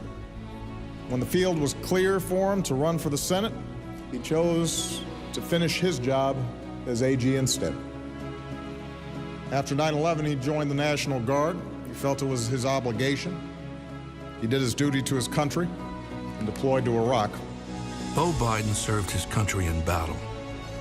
He prosecuted one of the worst child predators in American history. And even though he is no longer with us, every day he still inspires the next president of the United States. It won't be possible for me to be here this fall, so I have something to ask of you. Be there for my dad, like he was for me.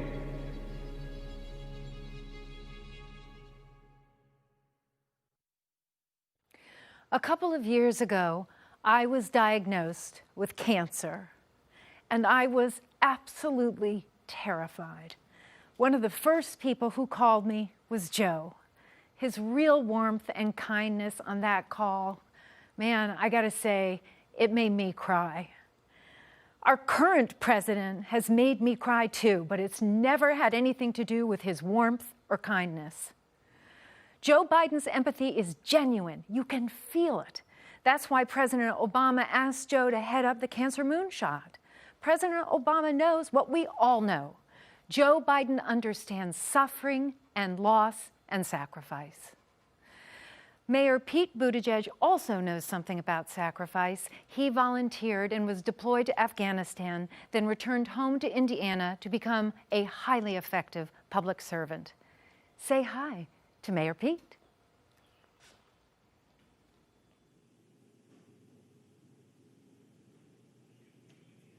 Good evening. Beau Biden lived a life of service, in office and in uniform. When you put your life on the line for this country, you do it not because it's the country you live in, but because it's a country you believe in. I believe in this country because America, uniquely, holds the promise of a place where everyone can belong. We know that for too many and for too long, that promise has been denied. But we also know America is at its best when we make that circle of belonging wider. Just over 10 years ago, I joined a military where firing me because of who I am wasn't just possible, it was policy. Now, in 2020, it is unlawful in America to fire someone because of who they are or who they love. The very ring on my finger, a wedding we celebrated, here where I'm standing, reflects how this country can change. Love makes my marriage real.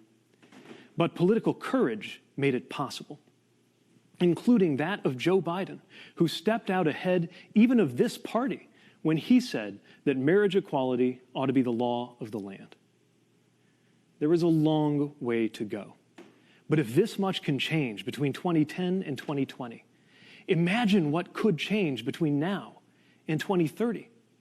Imagine what we could achieve, this coalition we are building this very season, gathering progressives and moderates, independents, and even what I like to call future former Republicans, standing for an America where everyone belongs. Joe Biden is right. This is a contest for the soul of the nation. And to me, that contest is not between good Americans and evil Americans. It's the struggle to call out what is good in every American. It's up to us. Will America be a place where faith is about healing and not exclusion?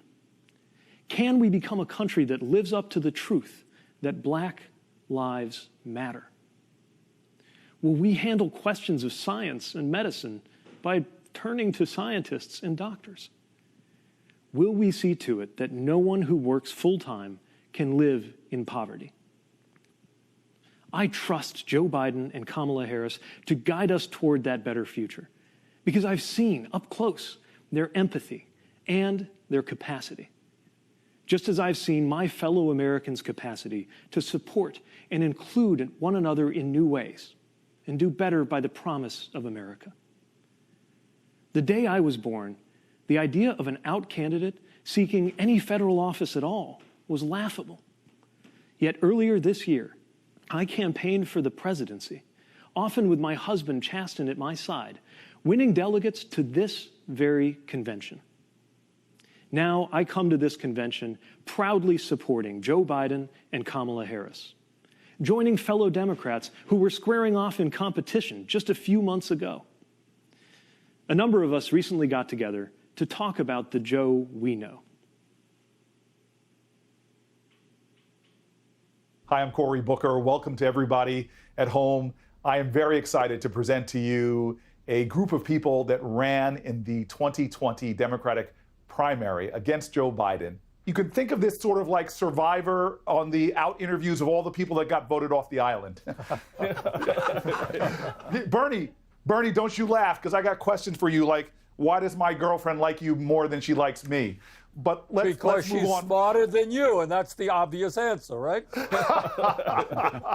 Hey, I'm curious because Senator Sanders and Senator Klobuchar, you actually served with Joe Biden in the Senate. I'm wondering if you have any memories of what he was like as a colleague in the Senate. Well, I remember one night when I was giving one of those floor speeches, and Corey, you know what this is like. No one was there. No one was watching. I was all alone, and I gave my speech with much vigor to a completely empty chamber. And I walked out of there, and I thought, I wonder if my mom was even watching this on C-SPAN.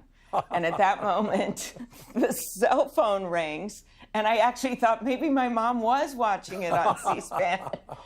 And you know who it was? It was Joe Biden.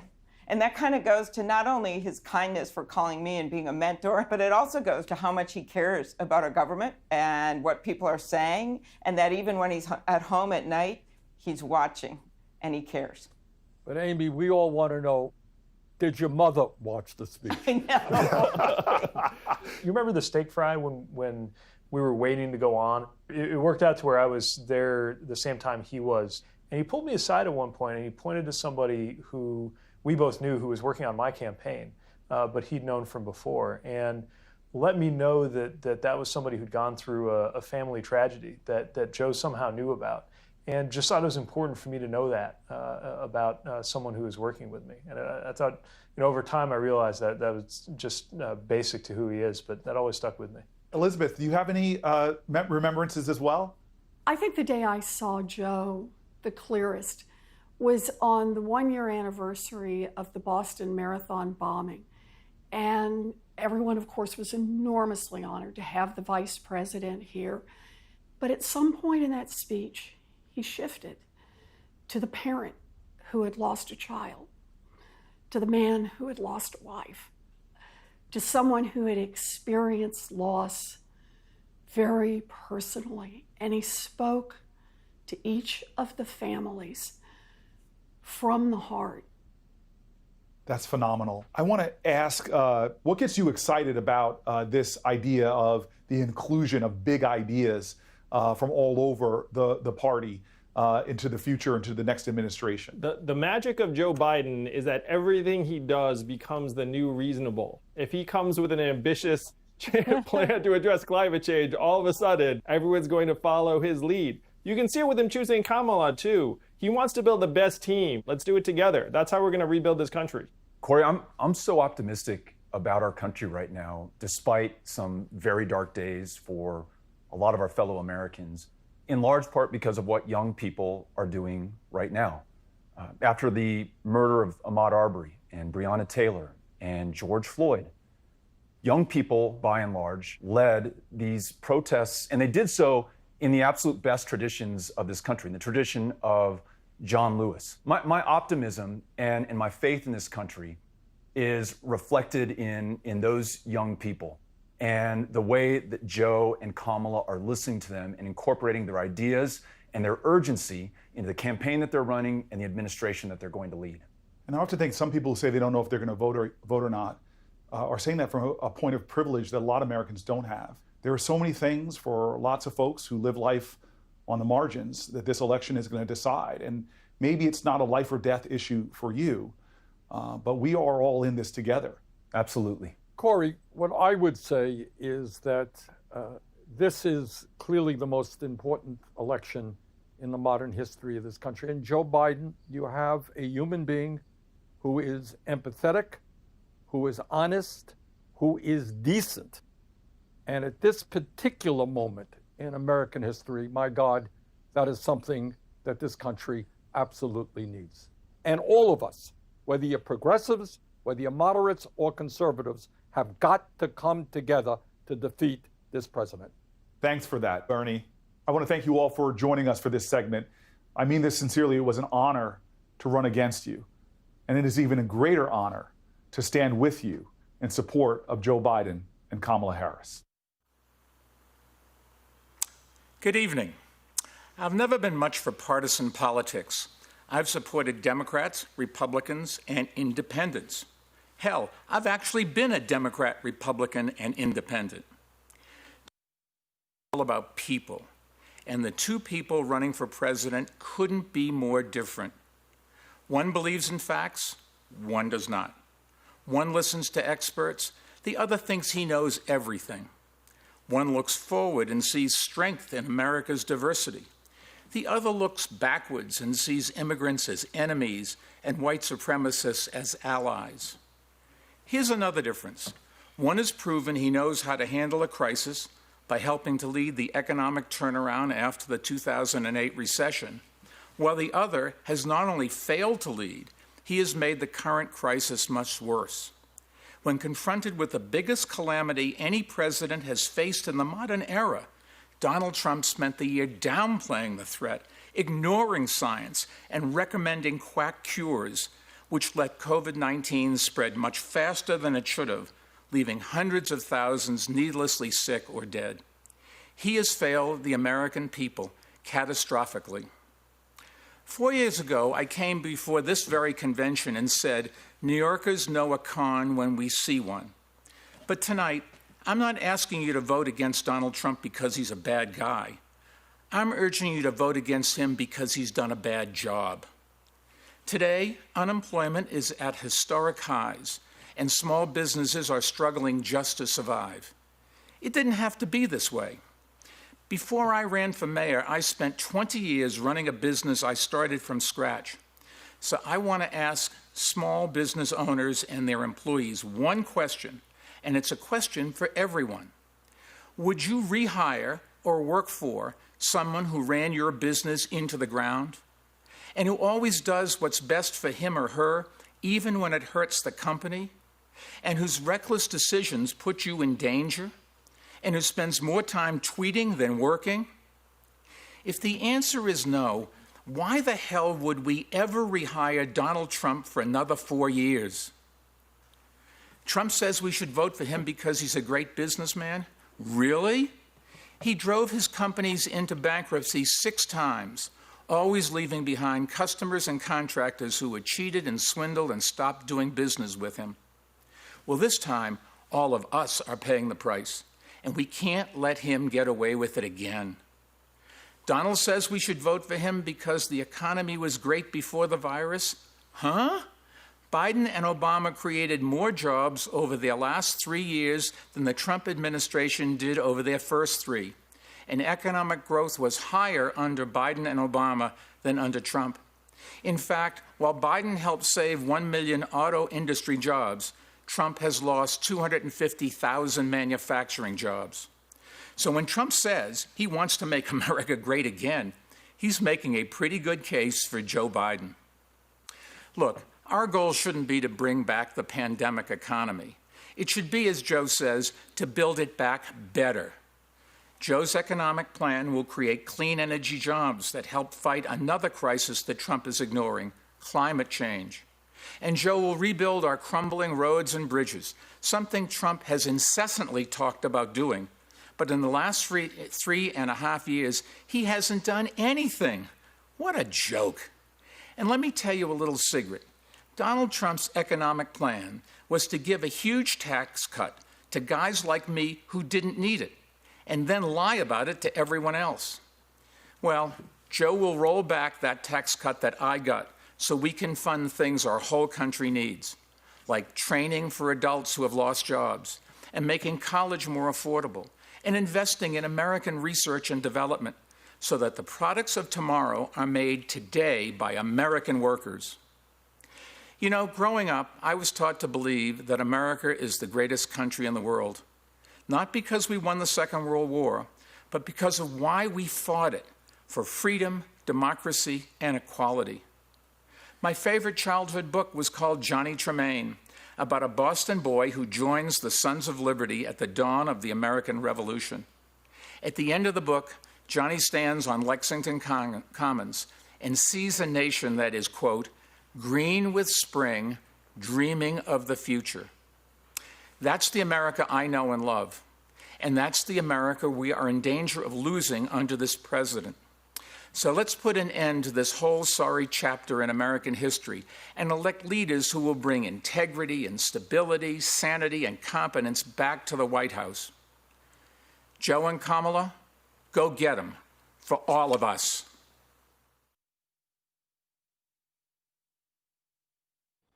We can help you find the best and safest way to vote in your state. Simply text VOTE to 30330 to learn more. 30330. It's actually not that hard to remember. Watch. Person, woman, man, camera, TV, 30330. Anyone can do it. I want to introduce you now to a young man who Vice President Biden met earlier this year in New Hampshire and helped to find his voice. Say hello to Brayden Harrington. Hi, my name is Brayden Harrington, and I'm 13 years old. And without Joe Biden, I wouldn't be talking to you today. About a few months ago, I met him in New Hampshire. He told me that we were members of the same club. We stutter. It was really amazing to hear that someone like me became vice president. He told me about a book of poems by Yeats he would read out loud to practice. He showed me how he marks his addresses to make them easier to say out loud. So I did the same thing today. And now I'm here talking to you today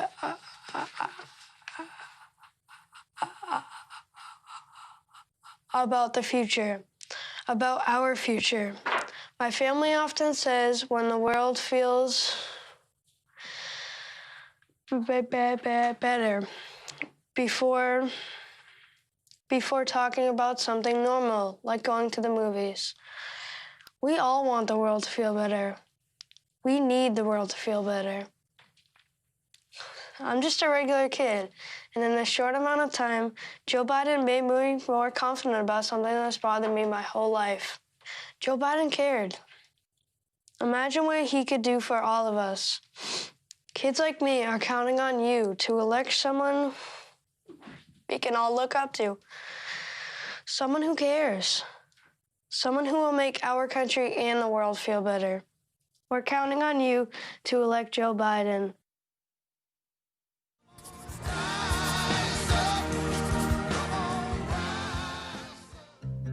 The first time I met Joe, I was very new at my synagogue, and I had to do a funeral service and a shiva, and towards the end of the service, the door opens up, and this person who was much younger than these octogenarians who were there walked in the room. It was our U.S. Senator, Joe Biden. He was just very respectful, and he stayed in the back, and his head was bowed in reverence. And at the end, I said, Senator Biden, why are you here? Because how does a nice Irish Catholic boy know from Shiva?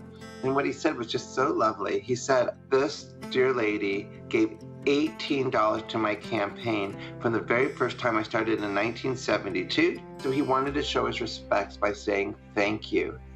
And that just blew me away.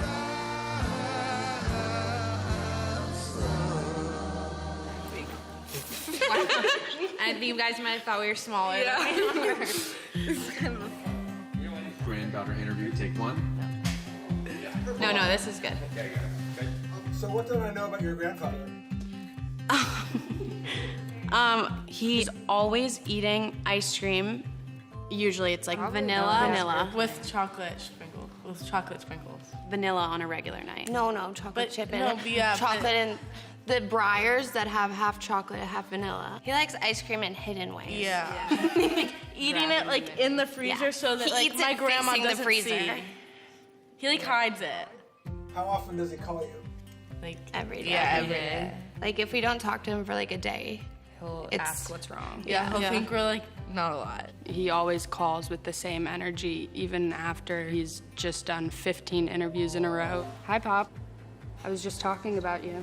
I don't necessarily pick up every day, but I have a lot of voicemails. he will pick up our calls no matter where he is. He'd be on stage giving a speech, and we'd call him and he'd be like, "What's wrong? Is everything good?" And we'd be like, "Just no. calling to check in." Yeah. What does the word family mean to you? It's a lot of time together. It's like we've grown up together. He's made sure that every single tradition, every holiday, we're all together. I don't think that there's been any decision, no matter how big or small, that we haven't decided as a family. Pop told us that this election would be totally different from any other election ever.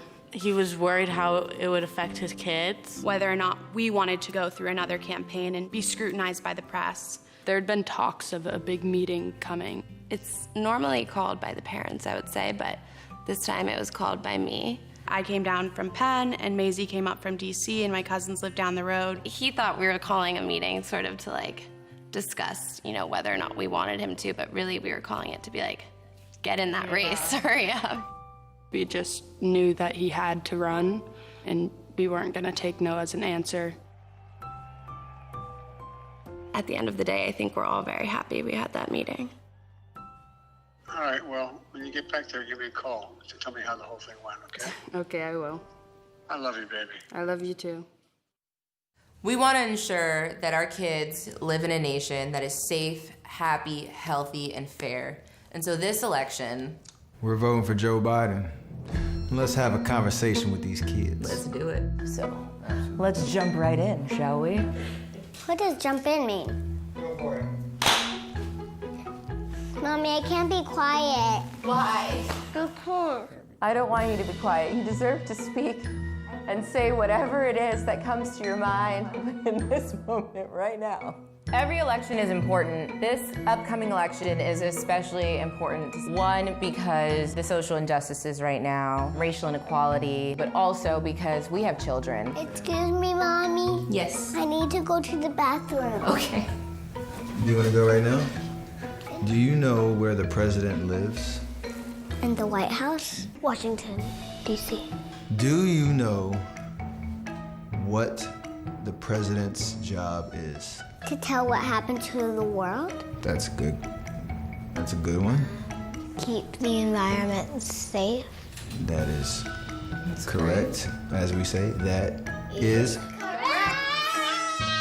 If you could create the ideal person to lead this country, what characteristics would that person have? A very kind personality. What would you like to see taken care of? I would like to see them taking care of the earth and the people. So, girls, it is 2020 and the election is coming up in November. Do you know who is running for president? Joe Biden. Yeah. And... Exactly, that's it. This video's over. What would you say if you knew that Joe Biden was going to have a woman as his vice president? Surprised and happy. Why? There's not a lot of women being president and helping alongside the president. Mm-hmm. How important do you think your faith is in the way that you live your life? Really big.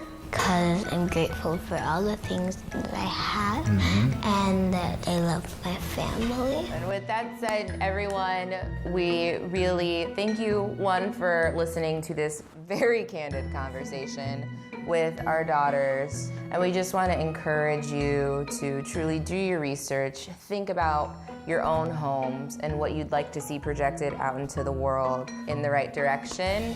Is making sure that you vote this election for Biden. Whatever you do, please vote. Every vote counts. Just remember that. You gonna dance out? Here's the big question. How much of your time and energy are you willing to devote to elect Joe Biden? Here's my answer. I'm going all in.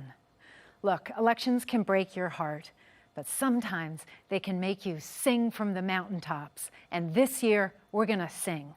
This year, we're going to elect a president who's honest, experienced, and intelligent. A president who actually believes in the rule of law, who will restore dignity and normalcy to the White House and the soul of this nation. And boy, won't that be something. One of my favorite things Joe Biden says is that you can succeed in life without sacrificing your ideals or your commitment to family. So, who better to introduce our nominee, Joe Biden, than his children? I'm Hunter Biden. And I'm Ashley Biden. Joe Biden is our dad. And Beau is our brother. We want to tell you what kind of president our dad will be. He will be tough. And honest. Caring and principled. He'll listen. He'll be there when you need him. He'll tell you the truth even when you don't want to hear it. He'll never let you down. He'll be rock steady. The strongest shoulder you can ever lean on. He'll beam with pride every time you succeed. He'll make your grandkids feel that what they've got to say matters. He'll treat everyone with respect, no matter who you are. He'll get up no matter how many times he's been knocked down. He'll be the worst enemy any bully ever saw. He'll be the best friend you've ever had. He'll love you with all of his heart. And if you give him your cell phone number, he's going to call it. How do we know? Because he's been that way our whole lives. He's been a great father. And we think he'll be a great president. Beau isn't with us any longer. But he is still very much alive in our hearts. And we can still hear his strong voice. Just like it was yesterday. Just like it was yesterday. In 2008 and 2012, he introduced our dad at those conventions. And if he was here, we're pretty sure we'd know what he'd say. So before we show you a film about our dad's journey, we wanted to give Beau the last word. Beau? Beau, take it away. In moments both public and private, he's the father I've always known, the grandfather my children love and adore, my father, my hero, Joe Biden.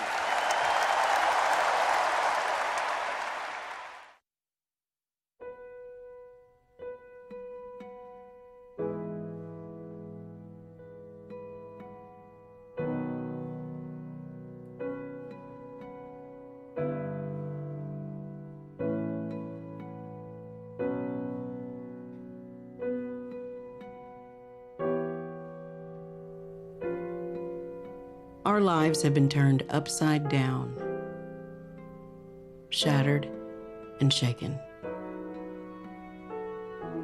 But the American story has had moments like this before. And he was there, answering the call. When we came into office in 2009, we were going through what was then the worst financial and economic crisis since the Great Depression. The economy was hemorrhaging hundreds of thousands of jobs a week. People were losing their homes to foreclosure. The financial system was in tatters. Auto sales had dropped to near zero levels. The auto companies faced bankruptcy, and many said, let them fail. But Joe remembered his father and what it meant to lose a job.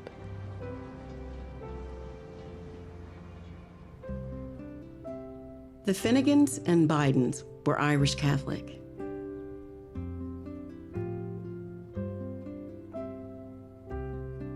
Joe was their first.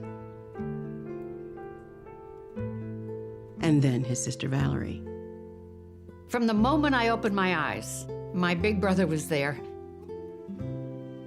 The thing that was most important was family and family and family.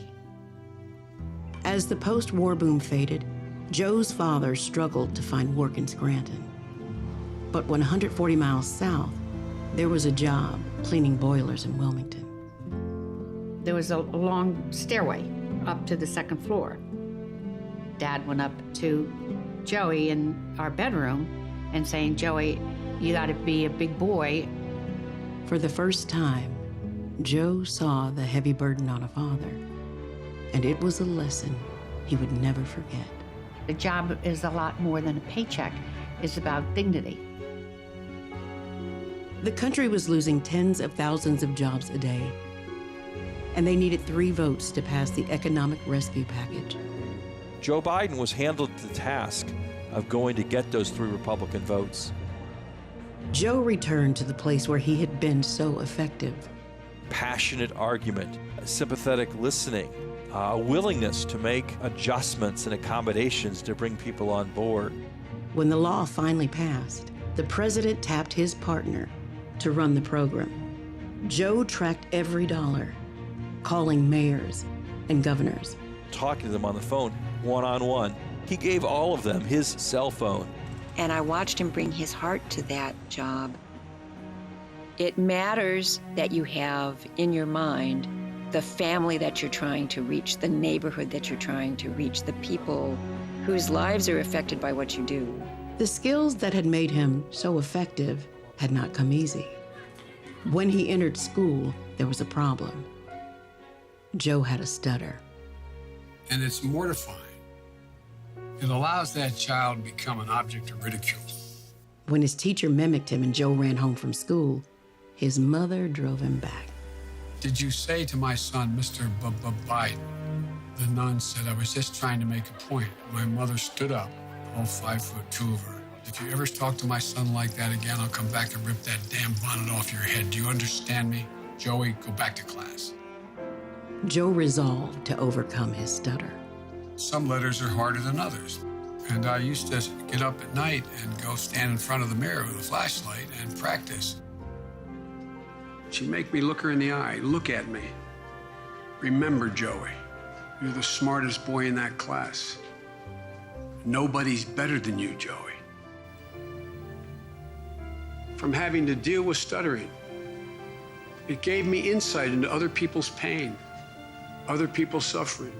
At 19, Joe sought out a summer job that few of his peers considered taking. He was a lifeguard along with the black lifeguards. That's when I first seen Joe, and we became friends. It was one of the best things I've ever done because it gave me a sense that we really didn't know one another. After Martin Luther King Jr. was assassinated, riots broke out in Wilmington, and the National Guard stayed for almost a year. I quit the law firm and asked for a job to become a public defender. That's what sort of got me involved in politics. J. Caleb Boggs was a popular war hero in a solidly Republican state, and few took Joe's campaign seriously. In Delaware, the Democratic Party was non-functional. When it got time to put up a candidate, they didn't want to touch it. This young upstart, Joe Biden, who had a lot of ideas and no money, no influence, the party said, okay, well then go ahead, Biden. Give it a whirl. That's all I can ask. Just look, if you like what you see, help me out. If not, vote for the other fellow. But look me over if you would. You know, we'd have a coffee, and we'd come out of that, we'd have 5 more coffees. He was very articulate on the issues. He brought people to say, not just that, well, I agree with what you're doing, is, you know, what can I do to help? Delaware is the first state. J. Caleb Boggs, who is the incumbent Republican, being challenged by Joseph Biden. Biden is a Democrat who's 29 years of age. But exhilaration soon turned to tragedy. I mean, it was clear he had decided that I'm not going to be a senator, that the boys need me too much. I was prepared to walk away in 1973. But men like Ted Kennedy and Mike Mansfield and Hubert Humphrey and Fritz Hollings, Danny Inouye, they convinced me to stay. Just stay 6 months, Joe. Remember, Danny? Just stay 6 months. He couldn't allow the suffering to debilitate him. Just like he couldn't allow the stuttering to define him. That's the backbone. There's something bigger than Joe's suffering. The Senate turned out to be a wonderful place for him. He had a real gift for bringing people together.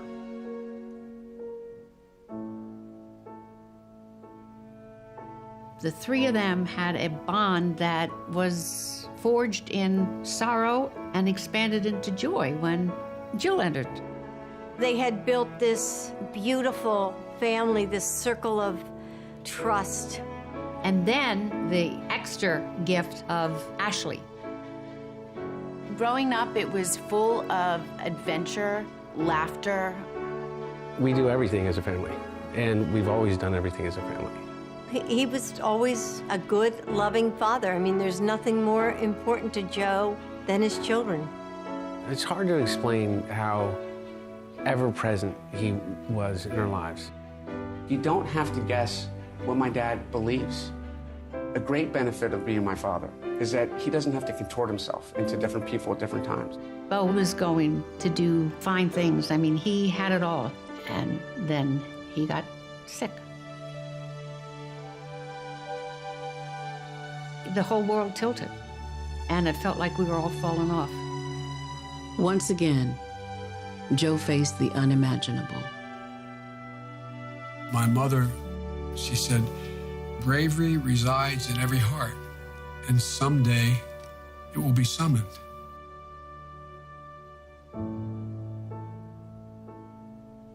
The way he survived losing my mom and my sister, and then losing my brother, is understanding that you have to have purpose. Every day I get up, I ask myself, I hope he's proud of me, because that's the thing that makes me move on. From his time in the Senate and then the White House, Joe always found a way forward, forging unlikely friendships and alliances. And time after time, he made progress possible, and always holding in his heart the struggles of his family and every family, always fighting to make his country whole. It's a very rare quality to bring your empathy skills to the process of governing. Joe Biden never forgets that that's the point of moving the wheels of government. He will keep his word. He will reach out and hear what other people have to say. To have somebody who believes in what's best in us, somebody like Joe Biden who actually believes in the American idea, that's the kind of person who I want in the White House.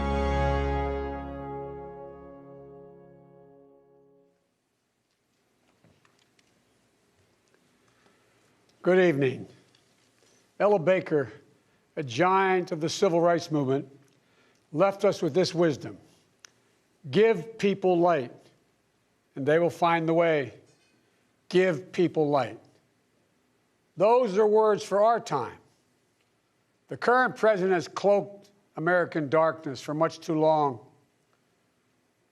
Too much anger, too much fear, too much division. Here and now, I give you my word. If you entrust me with the presidency, I will draw on the best of us, not the worst. I will be an ally of the light, not the darkness. It's time for us, for we the people, to come together. And make no mistake, united we can and will overcome this season of darkness in America.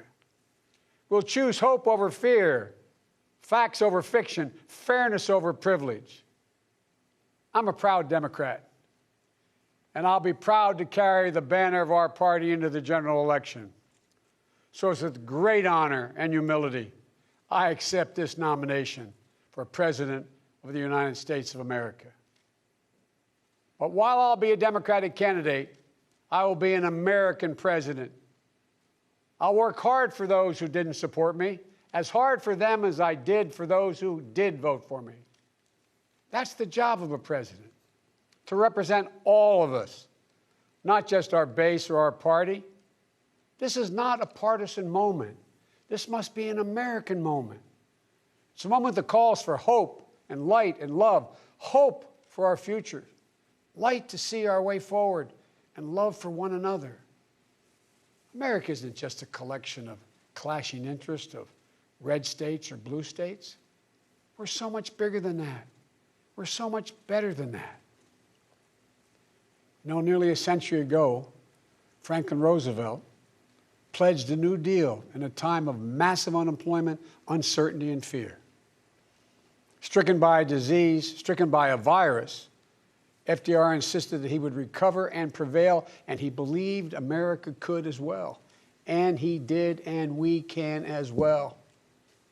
This campaign isn't just about winning votes. It's about winning the heart and, yes, the soul of America. Winning it for the generous among us, not the selfish. Winning it for workers who keep this country going, not just the privileged few at the top. Winning it for those communities who have known the injustice of a knee on the neck.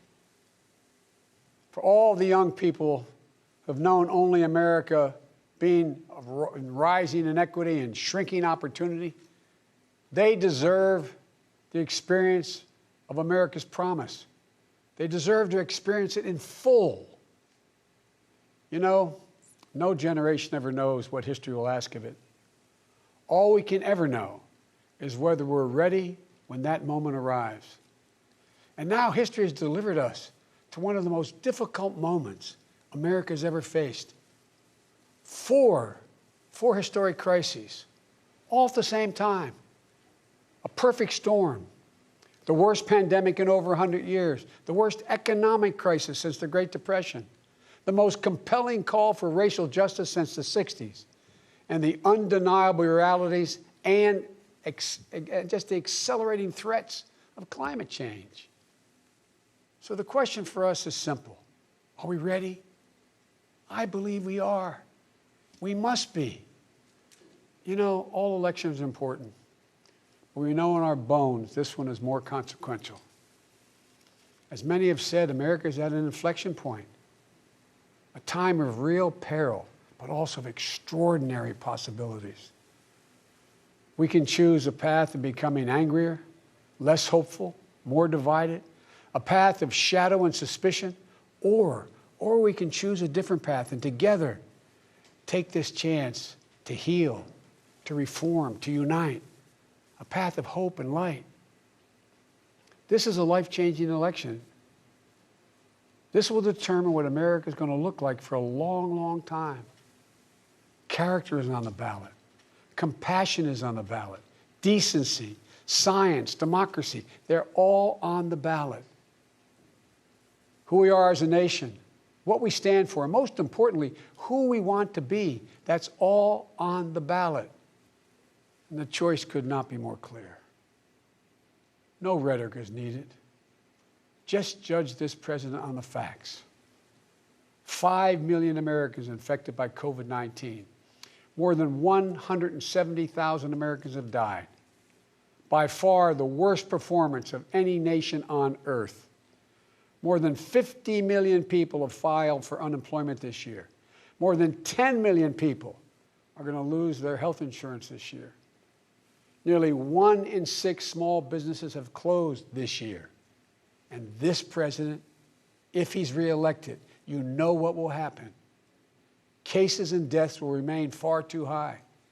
More mom and pop businesses will close their doors, and this time for good. Working families will struggle to get by. And yet the wealthiest 1% will get tens of billions of dollars in new tax breaks.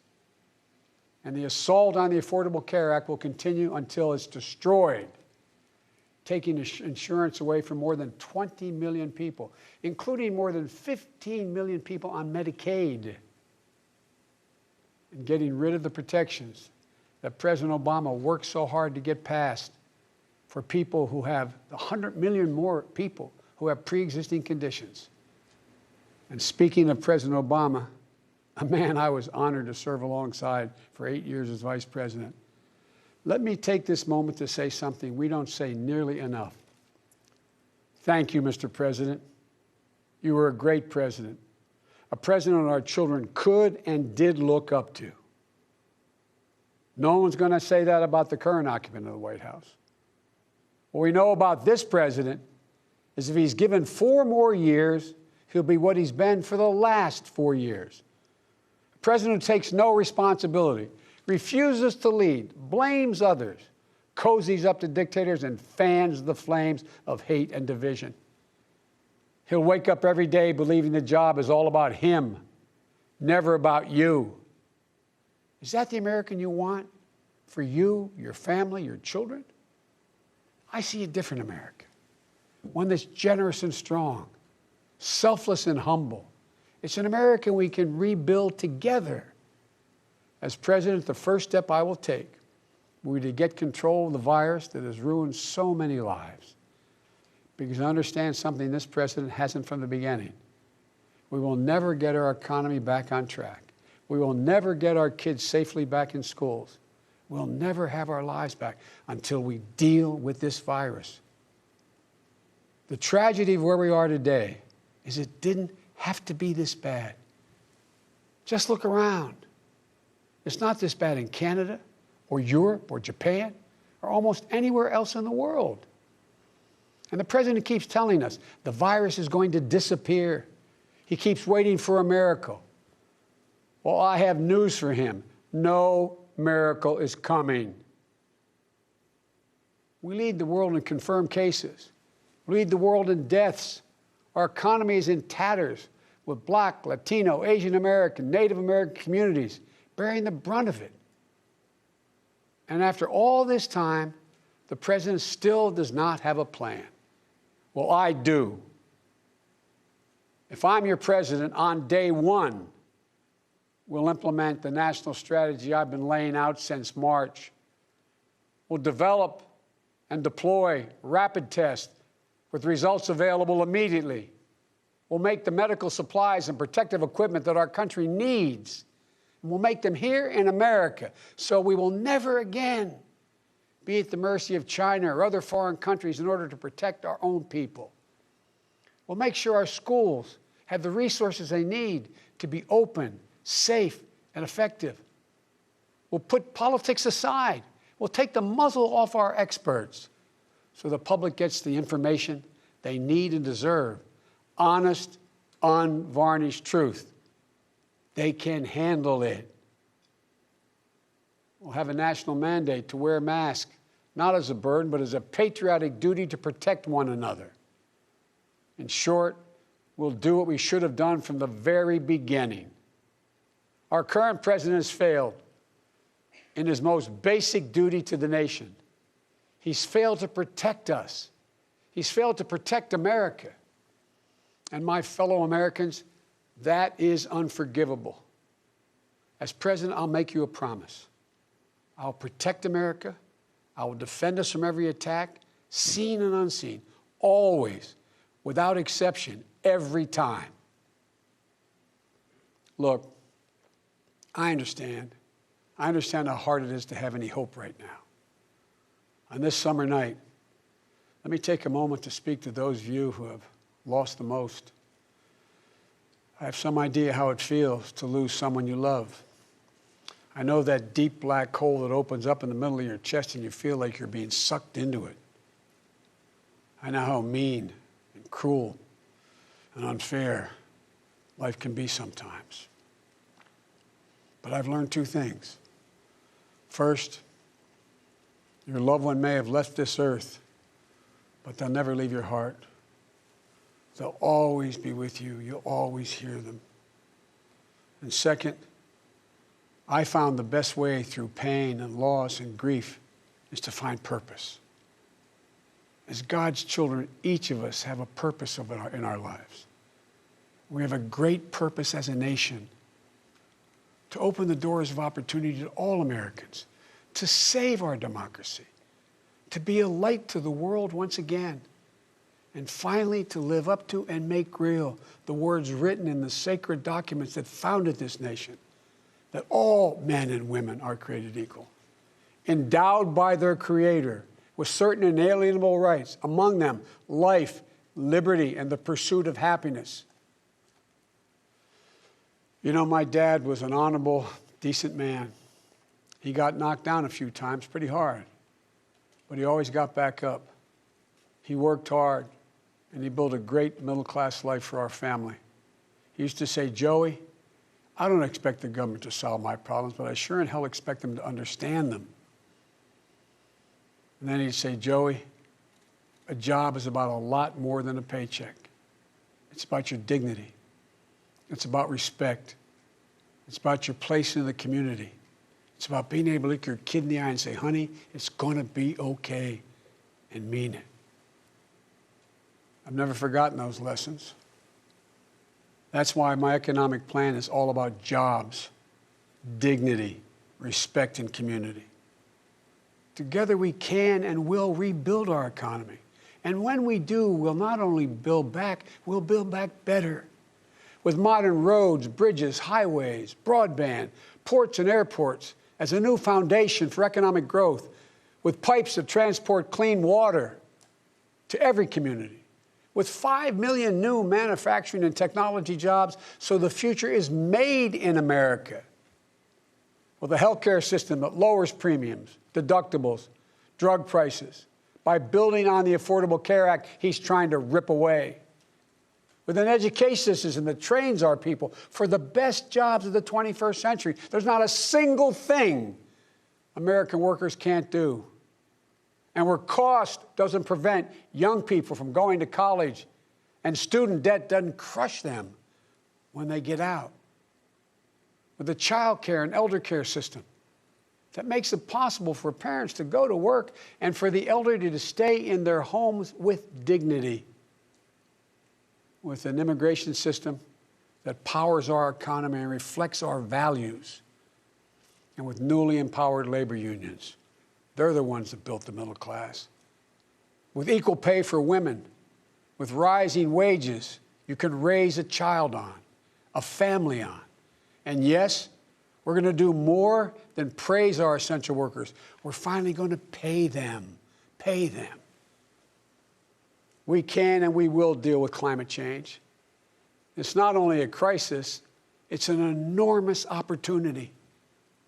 An opportunity for America to lead the world in clean energy and create millions of new, good-paying jobs in the process. And we can pay for these investments by ending loopholes, unnecessary loopholes, and the president's $1.3 trillion tax giveaway to the wealthiest 1% and the biggest, most profitable corporations, some of which do not pay any tax at all. Because we don't need a tax code that rewards wealth more than it rewards work. I'm not looking to punish anyone. Far from it. But it's long past time the wealthiest people and the biggest corporations in this country paid their fair share. And for our seniors, Social Security is a sacred obligation, a sacred promise made. They paid for. The current president is threatening to break that promise. He's proposing to eliminate a tax that pays for almost half the Social Security without any way of making up for that lost revenue, resulting in cuts. I will not let that happen. If I'm your president, we're going to protect Social Security and Medicare. You have my word. One of the most powerful voices we hear in the country today is from our young people. They're speaking to the inequity and injustice that has grown up in America. Economic injustice, racial injustice, environmental injustice. I hear their voices. If you listen, you can hear them too. And whether it's the existential threat posed by climate change, the daily fear of being gunned down in school, or the inability to get started in your first job, it will be the work of the next president to restore the promise of America to everyone. And I'm not going to have to do it alone, because I'll have a great vice president at my side. Senator Kamala Harris. She's a powerful voice for this nation. Her story is the American story. She knows about all the obstacles thrown in the way of so many in our country. Women, black Americans, South Asian Americans, immigrants, the left out and the left behind. But she's overcome every obstacle she's ever faced. No one's been tougher on the big banks and the gun lobby.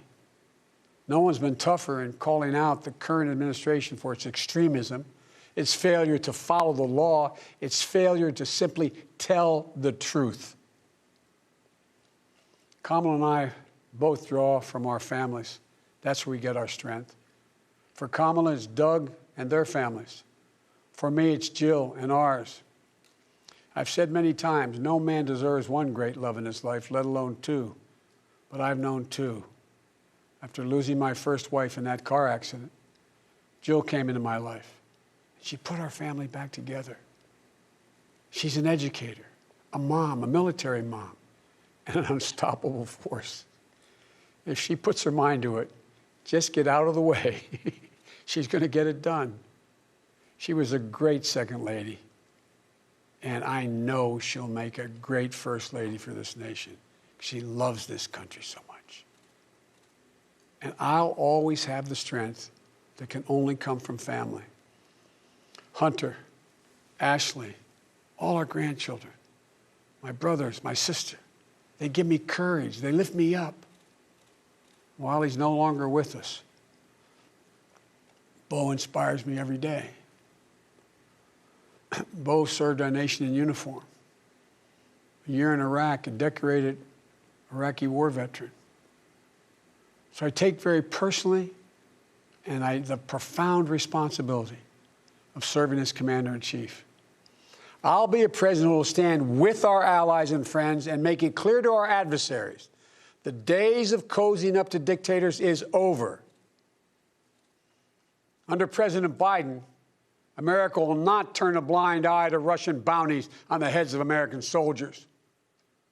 Nor will I put up with foreign interference in our most sacred democratic exercise, voting. And I'll always stand for our values of human rights and dignity. I'll work in common purpose for a more secure, peaceful, and prosperous world. History has thrust one more urgent task on us.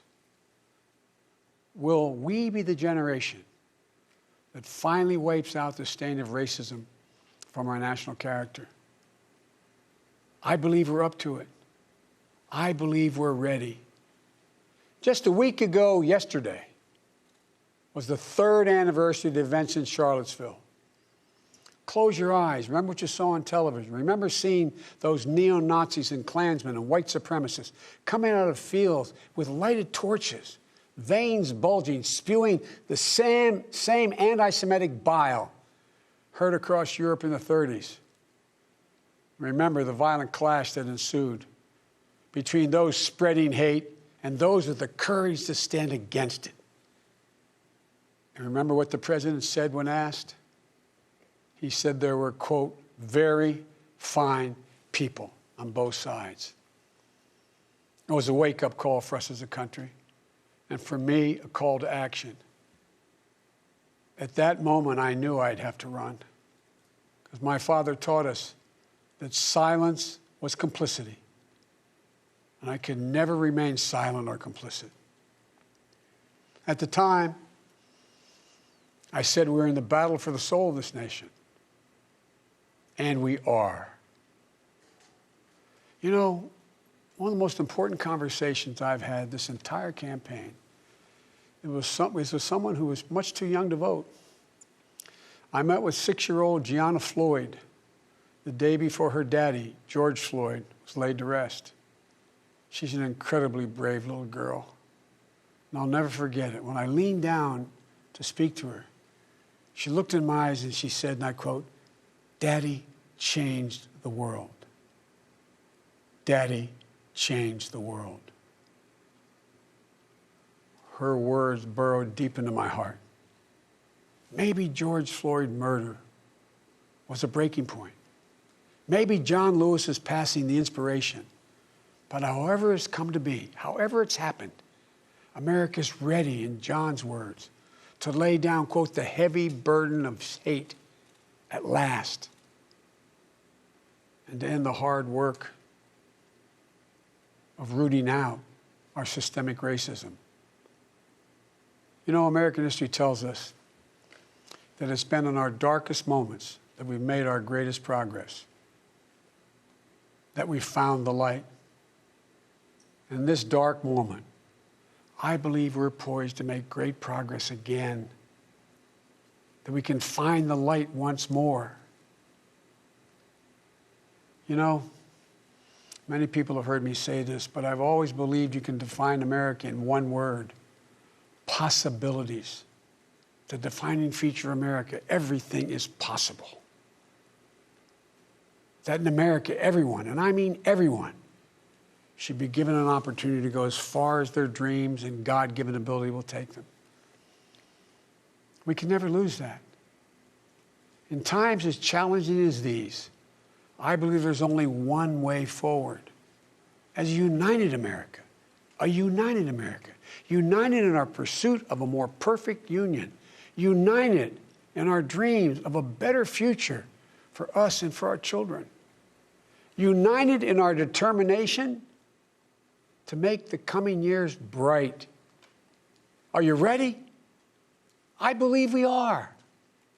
This is a great nation. We're a good and decent people. For the Lord's sake, this is the United States of America. And there's never been anything we've been able to accomplish when we've done it together. The Irish poet Seamus Heaney once wrote, "History says, don't hope on this side of the grave, but then, once in a lifetime, the longed-for tidal wave of justice can rise up and hope and history rhyme." This is our moment to make hope and history rhyme. With passion and purpose, let us begin, you and I together, one nation, under God, united in our love for America, united in our love for each other.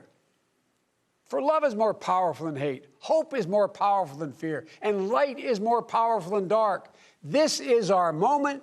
This is our mission. May history be able to say that the end of this chapter of American darkness began here tonight, as love and hope and light join in the battle for the soul of the nation. And this is a battle we will win, and we'll do it together. I promise you. Thank you, and may God bless you, and may God protect our troops.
stars.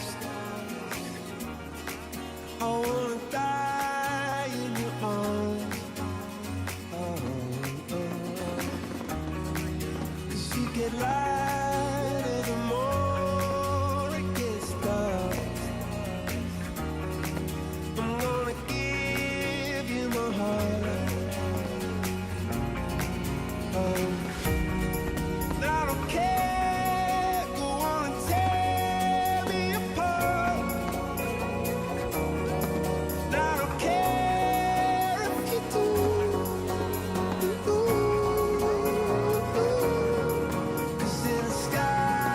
Cause in a sky full of stars, I think I see you.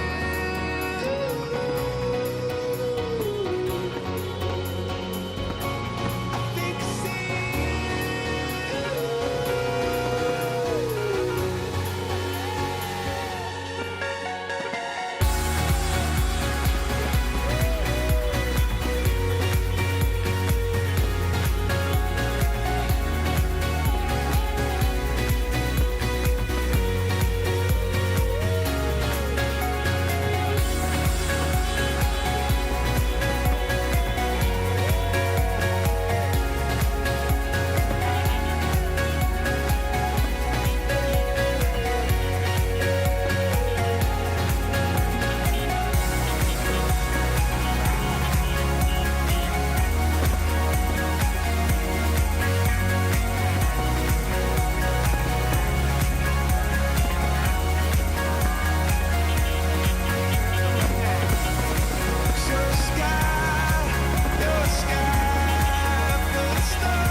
from the bottom, I'm that uncut, real raw. When things get tough, that's when we show up. That's when we show out. That's when we show y'all. It's time to knuckle up and fight hard. Now let's all buckle up and fight hard. Que Dios bendiga a todas tus familias, mi amigo. Se parta el maldito, vamos a darle duro todavía. Say it with me. I believe. Say it with me. I believe that. Say it with me. I believe that we will win. Say it. I believe that we will say it. I believe that we will say it. I believe that we will say it.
Good evening.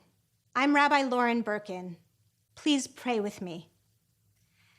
God, you have been a refuge for us in every generation. As we conclude this convention from the safety of our homes, we pray for a national home where security, dignity, and prosperity abound for all its inhabitants. O Lord, our guardian who neither slumbers nor sleeps, awaken us to the tireless task of perfecting our home in this great land, built on foundations of freedom, justice, and equality. Teach us to number our days that we may attain a heart of wisdom. Strengthen us each day in our sacred duty to promote leaders who will transform crisis into hope, challenge into opportunity, cruelty into compassion, and hate into love. So may it be your will, and let us say, Amen. Hi, I'm Father Jim Martin. Let us pray. Loving God, help us open our hearts to those most in need. The unemployed parent worried about feeding his or her children. The woman who is underpaid, harassed, or abused. The black man or woman who fears for their lives. The immigrant at the border longing for safety. The homeless person looking for a meal. The LGBT teen who is bullied. The unborn child in the womb. The inmate on death row.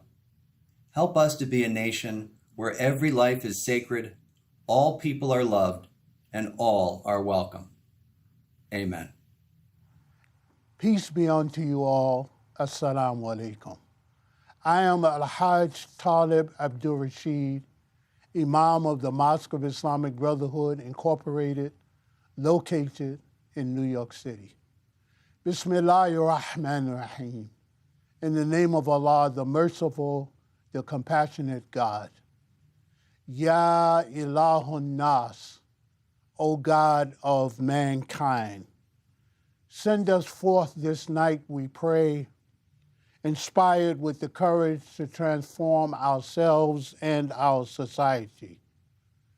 Grant us the unwavering resolve to exercise our demons of generational racism and violence from the soul of America once and for all, that our children's children and their children might be spared the burden of our iniquities. Forgive us our sins of inhumanity to our neighbors, O Lord. Bless our young and our elders, our teachers and the common working people, our crisis responders, and our caretakers. Guide the leaders of this nation and bless them with reverence, moral courage, competence, integrity, empathy, love, and compassion. Hear our prayer, most merciful God. Amen. Amen. 4 days ago, we came together to begin a historic convention, a convention across America. Since then, we've traveled all across this country, hearing from real people who are ready for something different, something better. We said this convention was for everyone, and we really meant it. It would take all of us to solve the big challenges we are facing. But if we've seen anything these last 4 days, it's that Americans are up to the task. So if you came here uncertain, I hope you're leaving resolved. And if you came here resolved, I hope you're leaving fired up and ready to elect Joe Biden as our president and Kamala Harris as our vice president, and get out to vote for Democrats everywhere. There being no further business to come before this convention, I now declare the 48th Democratic National Convention to be adjourned. But I promise, we, the people, are just getting started. Thank you, Milwaukee. Thank you, Wisconsin. And thank you, America. And good night.